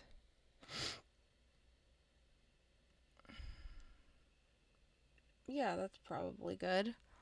Shan, I'm building E Honda, and what he does is, as long as it's my turn, whoops, uh, each creature assigns combat damage equal to its toughness rather than its power, and when he attacks, up to 100 target creatures each get plus X plus 0 plus X until the end of turn, where X is the number of cards in my hand. So, 1, I want to draw cards, and 2, I want to make 100 creatures so that I could swing with 100 creatures, because why not, right?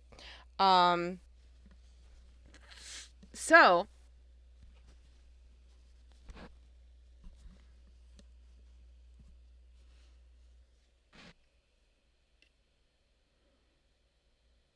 what? What did I want to add?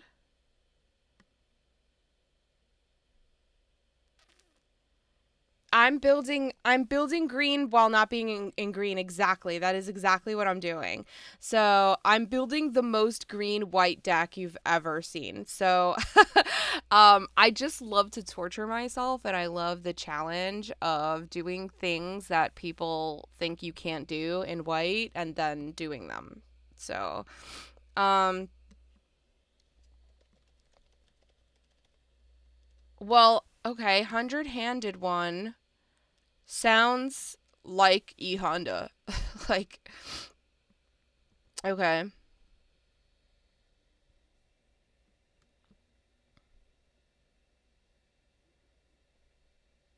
Yeah.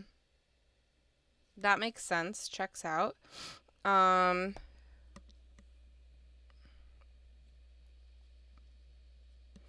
I'm just going to add um the Halo Fountain for now, even though I will probably cut it cuz it's slow, but at least it's a generator of tokens.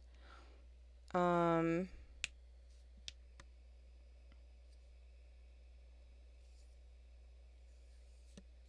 I debated on the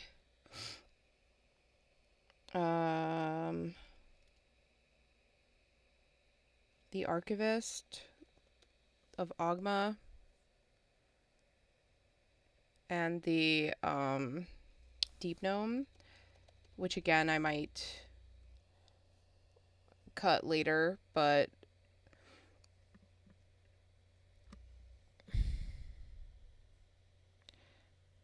has like 100 hands. Ajani, Caller of the Pride.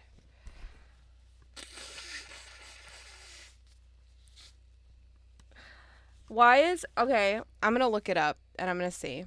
Hold on. Stone Skin. That sounds like a me card already. Yeah, this does feel like me. You're right. It do be like that. And I love that you could flash it in. That's stupid. Because couldn't I like just attack with E Honda and somebody declares no blacks and then I'll be like, okay, I guess I'll flash in this +10 and E Honda is suddenly a 17. Right?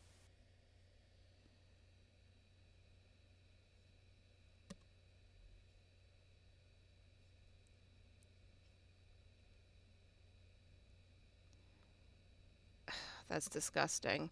Okay. So let's take a look at the Ajanis because I do want to build an all Ajani deck, but let's look at the ones that come up for white. All right, so we are saying Caller of the Pride because it makes X cats, right?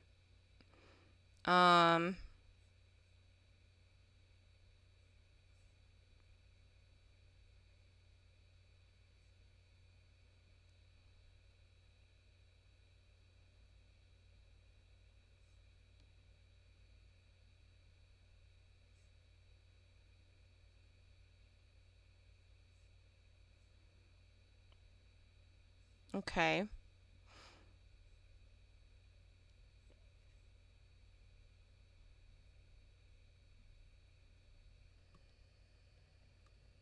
Hold on. Getting a phone call. Okay. You're saying Ajani's chosen and shielded by faith. I see.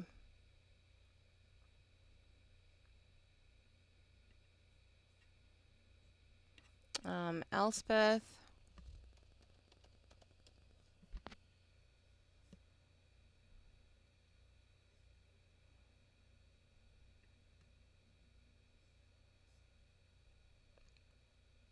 This is a lot of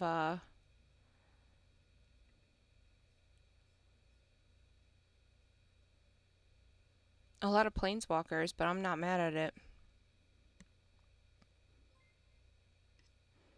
Who's that? Welcome in. Thanks for the raid. Oh, thank you. I am building what Shannibal is calling welcome, thank you. I'm building a mono white deck that Shannibal is calling the greenest white deck. So yeah, we're out here. I'm building E Honda, and what my goal is for E Honda is to what he does is he makes creatures deal damage with their toughness rather than their power, and he can, when he attacks, he gives up to 100 creatures +0/+X until the end of turn, where X is the number of cards in hand. So I want to draw cards and have lots of cards in hand, and I want to swing out with 100 creatures, so I want to make lots of tokens. So we are looking at infinite mana, things that make X number of tokens and making a butt ton of them, and swinging out with lots of tokens that have big numbers of toughness because of cards in hand. I hope that makes sense. Welcome in. Thank you. Is it? I'm so glad to hear that it's one of your favorites. Mirren.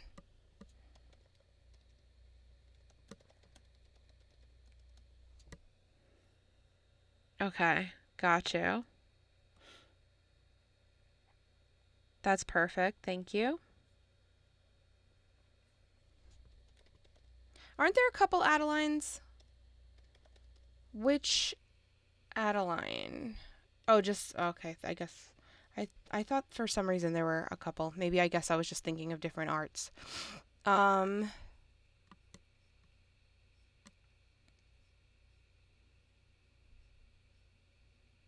just making sure.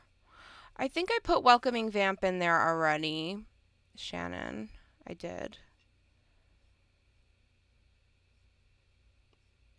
Okay. Thanks, Scott. No worries. Head out, do what you gotta do. And we'll chat soon. Um, what else am I putting in? Infinite mana. Um, I'm gonna go ahead and put the basalt in. Oops.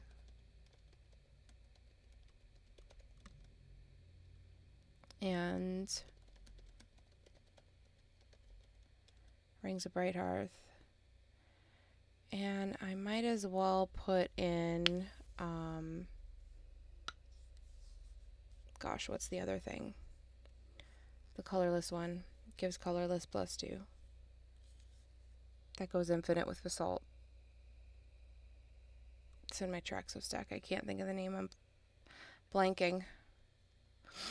You're building CEDH? What are you building in it? Oh, yeah. Ancient Gold Dragon. I've been dying to use that. I wanted it in Lulu, and Logan kept telling me to take it out, so I love that. You're building Rurik Thar. 100-handed one is in there already.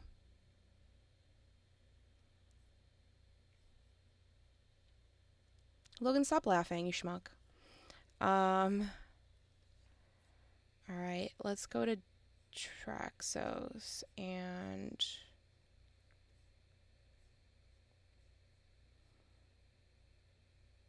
the fuck is it? Forsaken Monument, that's the one. Gosh, it was killing me.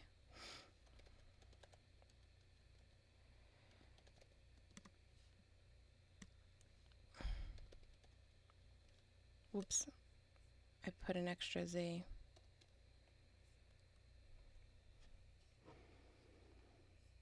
This one, the King of Oreskos.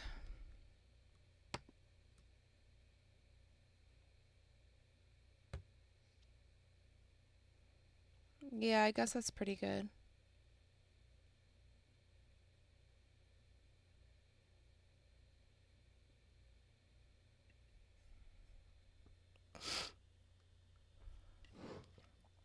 Oh yeah, I love Mangara.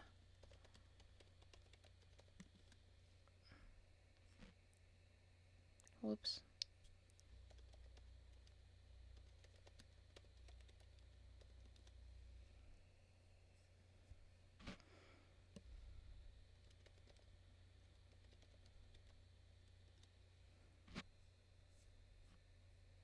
Oh, I put him twice.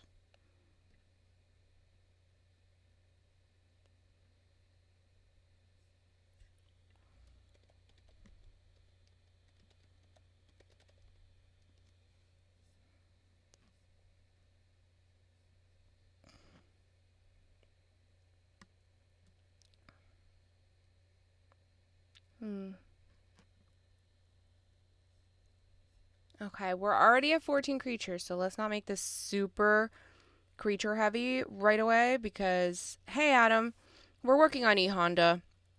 Oh, would you get a Taco Bell? Let me live through you because I haven't gotten anything yet. My order's on the way.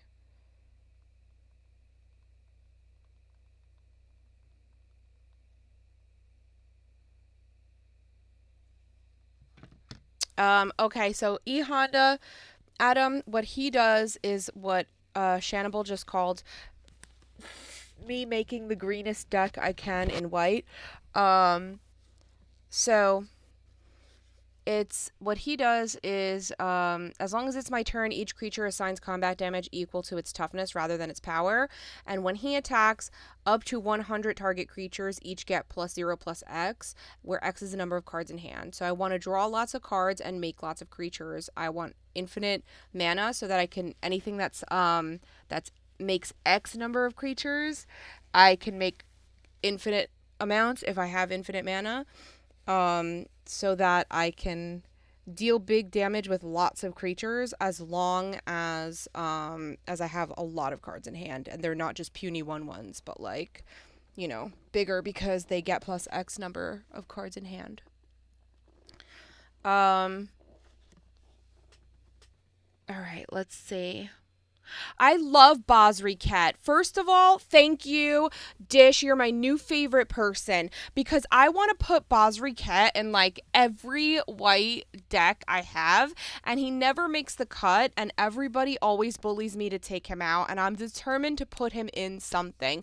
So the fact that you said Basri Ket like really speaks to my soul because not only do I have a huge crush on that character art for some reason, but I also like just I feel like it's meant for me. It feels so good to me and I want to put it in something. So maybe this is the deck. Maybe this is where Basri goes. So I'm jazzed that you said that. I don't want to go on until I get everyone's suggestions. Come on. It always times out. Field of the Dead. Added.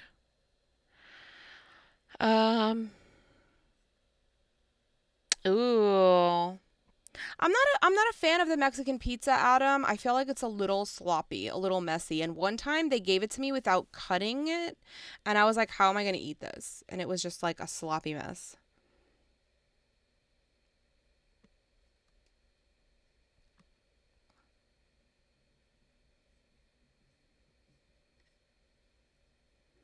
Okay. Now that I've gone on my Basri Cat rant, look at him, precious baby. Let's just fucking add him because I want him there. He belongs. Um, Hallowed Haunting. I'm gonna need some more card draw. Um, and ways to. Oh, that's good. Love that.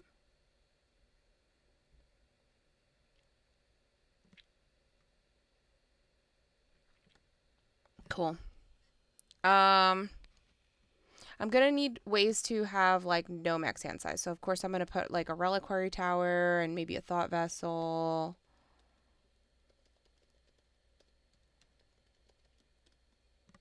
Um,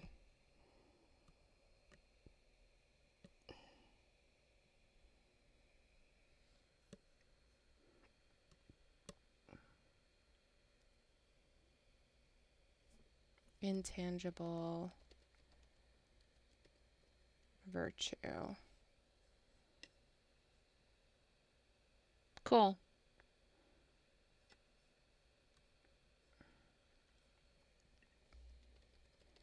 Court of Grace. Logan, I feel like you put Felidar Retreat in everything white. That's good. I love that.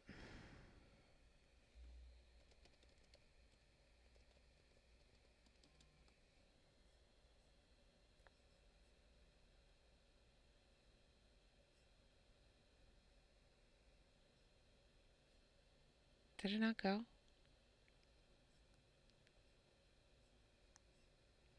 Where'd it go?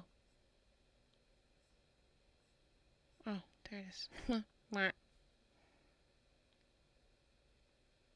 Divine Visitation.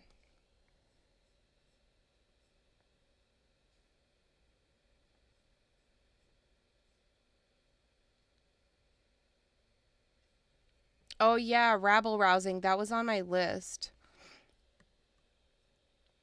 I love that. Um,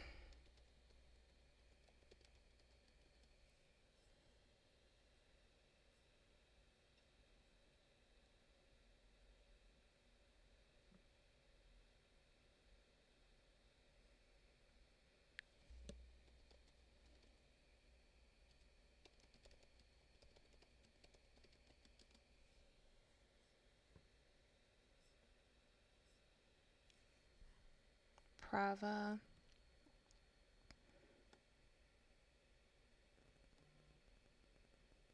That's good. Perfect. Thank you, everyone. This is great. Castle Ardenvale.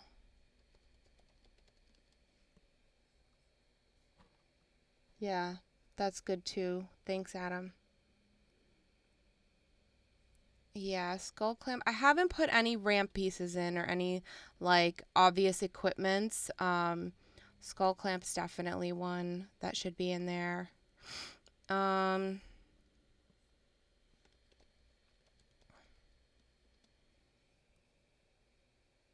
Mind's Eye. Wedding ring. Oh yeah, for sure. I'm putting in like staples, um, like Okatra's Monument, and I toyed with the idea of like a Chroma, Platinum Angel, and like Avacyn because those just seem like go-tos for like every white deck.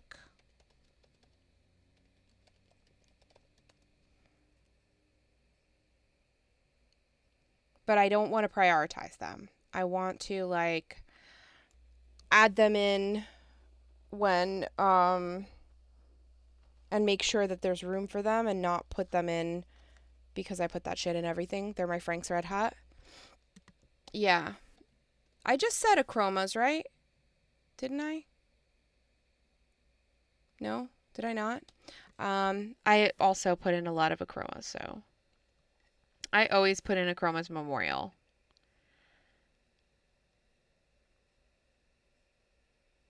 Um, Achromas Will feels right.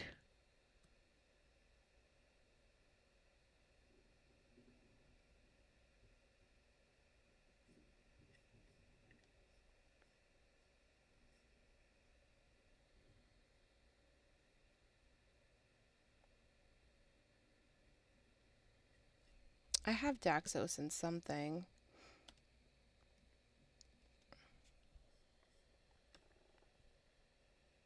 Yeah, I think he's in Lulu maybe or Lathiel. I don't know. He's in something.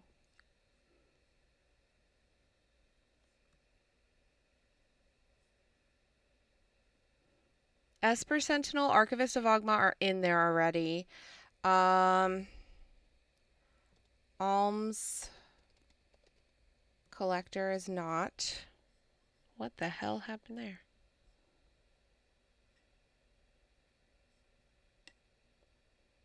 If an opponent would draw two or more cards instead, you and that player each draw a card. Skull Clamp is in there. Alhammeritz is not in there though. Um, I don't know how much benefit it would give me. I mean, it draws me, it gains me extra life, it draws me extra cards, but like I'm not doing a lot of that. Hey, what's up? Welcome in, John. Good to see you again.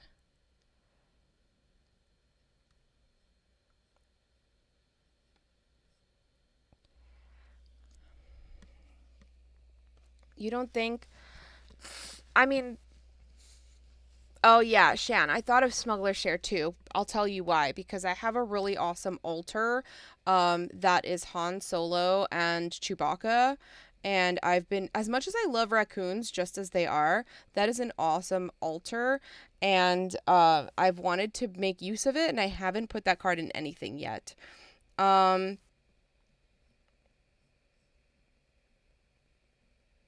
okay, Mesa Enchantress. Let's see. I'll tell you in a second, John. Um,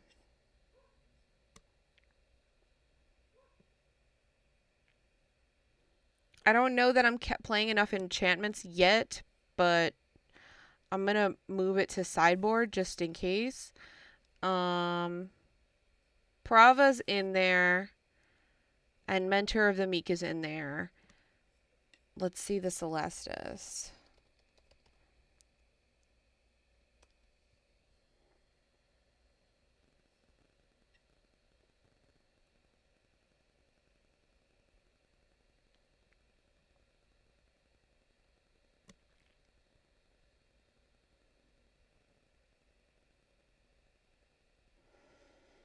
This would be great if I was dealing a lot with day and night, but like, I don't know. I feel like that's another thing that I have to keep track of. Um, so I'm gonna move it to sideboard again and consider it Soul Warden. Okay, so John, what we're building is E Honda. And what he does is, as long as it's my turn, each creature assigns combat damage equal to its toughness rather than its power.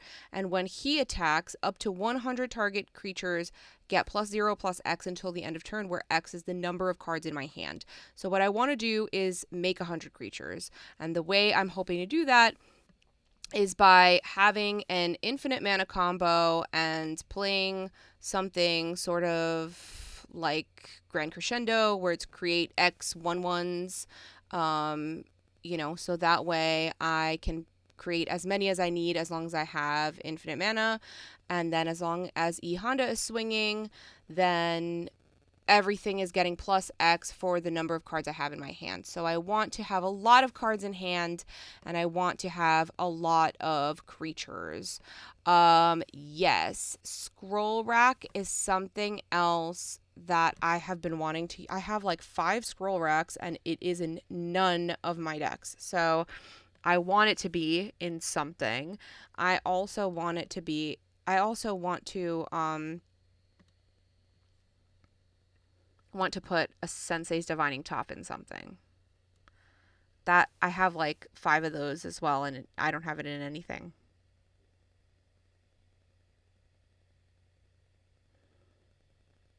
Um, an aura, an equipment, or vehicle. I don't have vehicles, but I don't really have auras either. I have 1 aura, 2 auras, and only 1 equipment so far. So I don't think SRAM works. I'm just gonna cut him.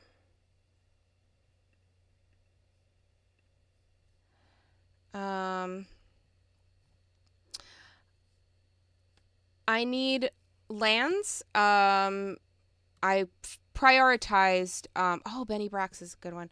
I prioritized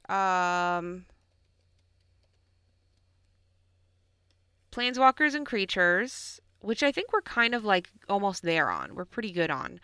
I only have 4 instant sorceries. I haven't done ramp yet or like ramping artifacts. Thank you for Benny Brax. I totally forgot, but that is a good one.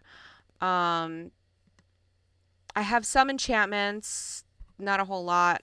I haven't done any counter spells or protection. Um, and I haven't done lands yet. Um, Elspeth. Sun's Champion's in there.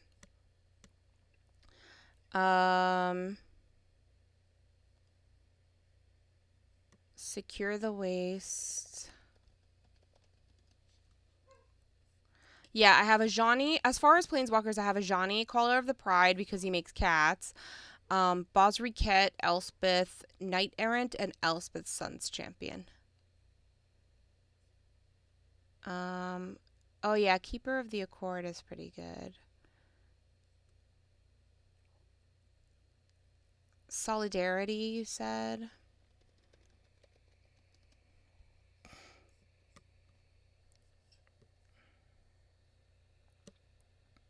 Yeah, that's good.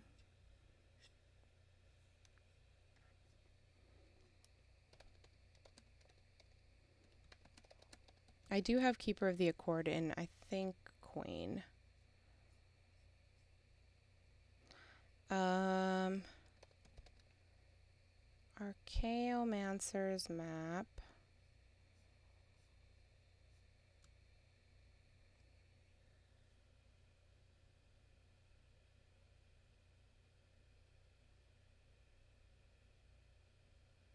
I know.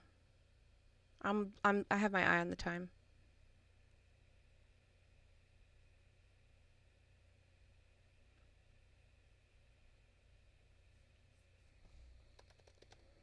Ameria, the sky, or like the creature, like the sky ruin, or are you talking about the land or the creature? Which Ameria? Because I put Ameria the sky ruin in almost everything. Um,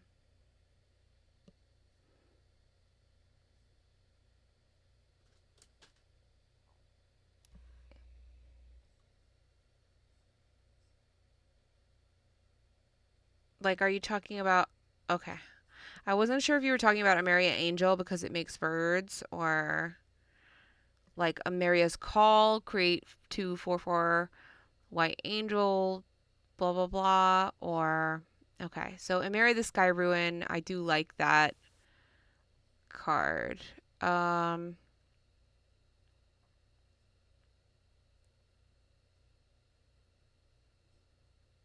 all right, let's go back to the deck list. Loyal Warhound, I think I have in Lulu, but it's like a one-time use. One DTBs. Um, and he's only a one butt, and I care about bigger butts, so I'm gonna move him to side. Core Cartographer sounds good though.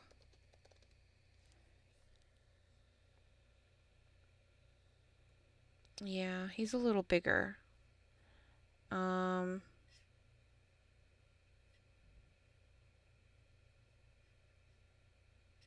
Oreskos Explorer. I'm just wary of things that I can only get one use out of.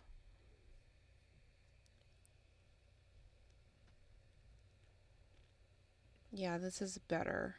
That's a better choice for sure.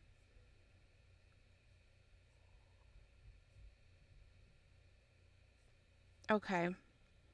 So I think I have pretty much what I want to put in because as far as lands are concerned, I'm going to add like 30 more lands, which is already going to put me at 92. So I think all I need now is just ramp, like a couple ramp pieces, removal, Idol of Oblivion.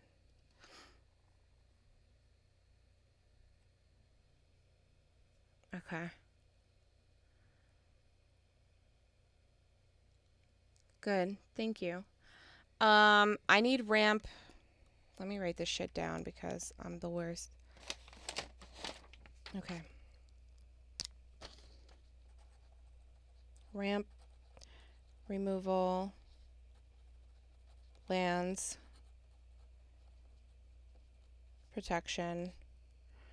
Um,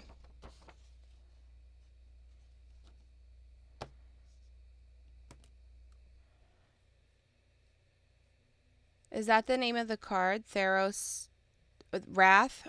Um, or what is it called?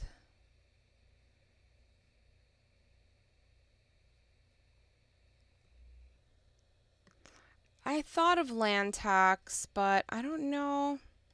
Yeah, I do need Teferi's protection for sure. Um,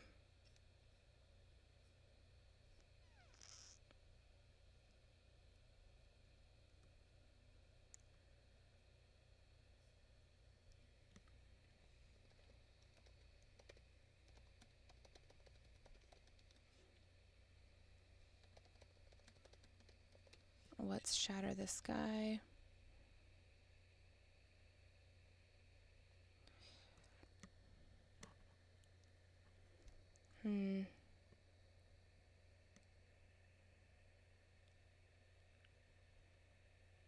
Oh, I don't like that because it'll destroy mine too. It destroys all creatures. It just draws one card. Um, I don't know that I like that. All right, it is officially 8 o'clock. I think we have built a deck. I just need to go in and edit the finishing touches on it.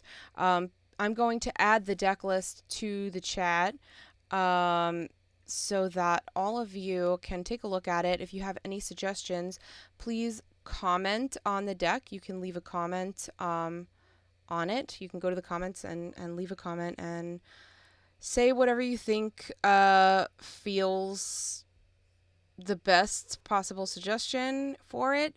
I will keep working on it tonight after D&D, but I do have to go because I have D&D from 8 to 10 p.m. Eastern, and it is 8 o'clock now. So thank you all so much for helping me and joining me. I appreciate you being here. I'm going to raid somebody before... Wow, that made a mess. I'm going to raid somebody before I leave. Thank you all for joining me so much. I appreciate you and for all your help in building this deck. This was a really fast build. I love building in mono white, and I really believe that this has such potential to be a really crazy good deck. So, let's see who's on. I know that Danny, Dad Jokes and Cardboard, is on, and he popped in to say hi earlier, so I'm going to go ahead and rate him. I would appreciate, I think he has Veggie Wagon on, so I would appreciate it if you could hang on until we get over there and just say hello on behalf of me. I would love for you to meet my friends, give them a follow, or at least just say hello in the chat. Thank you so much for being here. I will try to be on again later this week to finish up E-Honda and to build another mono white deck because I have another one in the works. So please come back and we'll build something else that's white and weird because a lot of people don't believe in white, but I do. All right, let's raid Danny. Thanks again. Have a good night, everyone.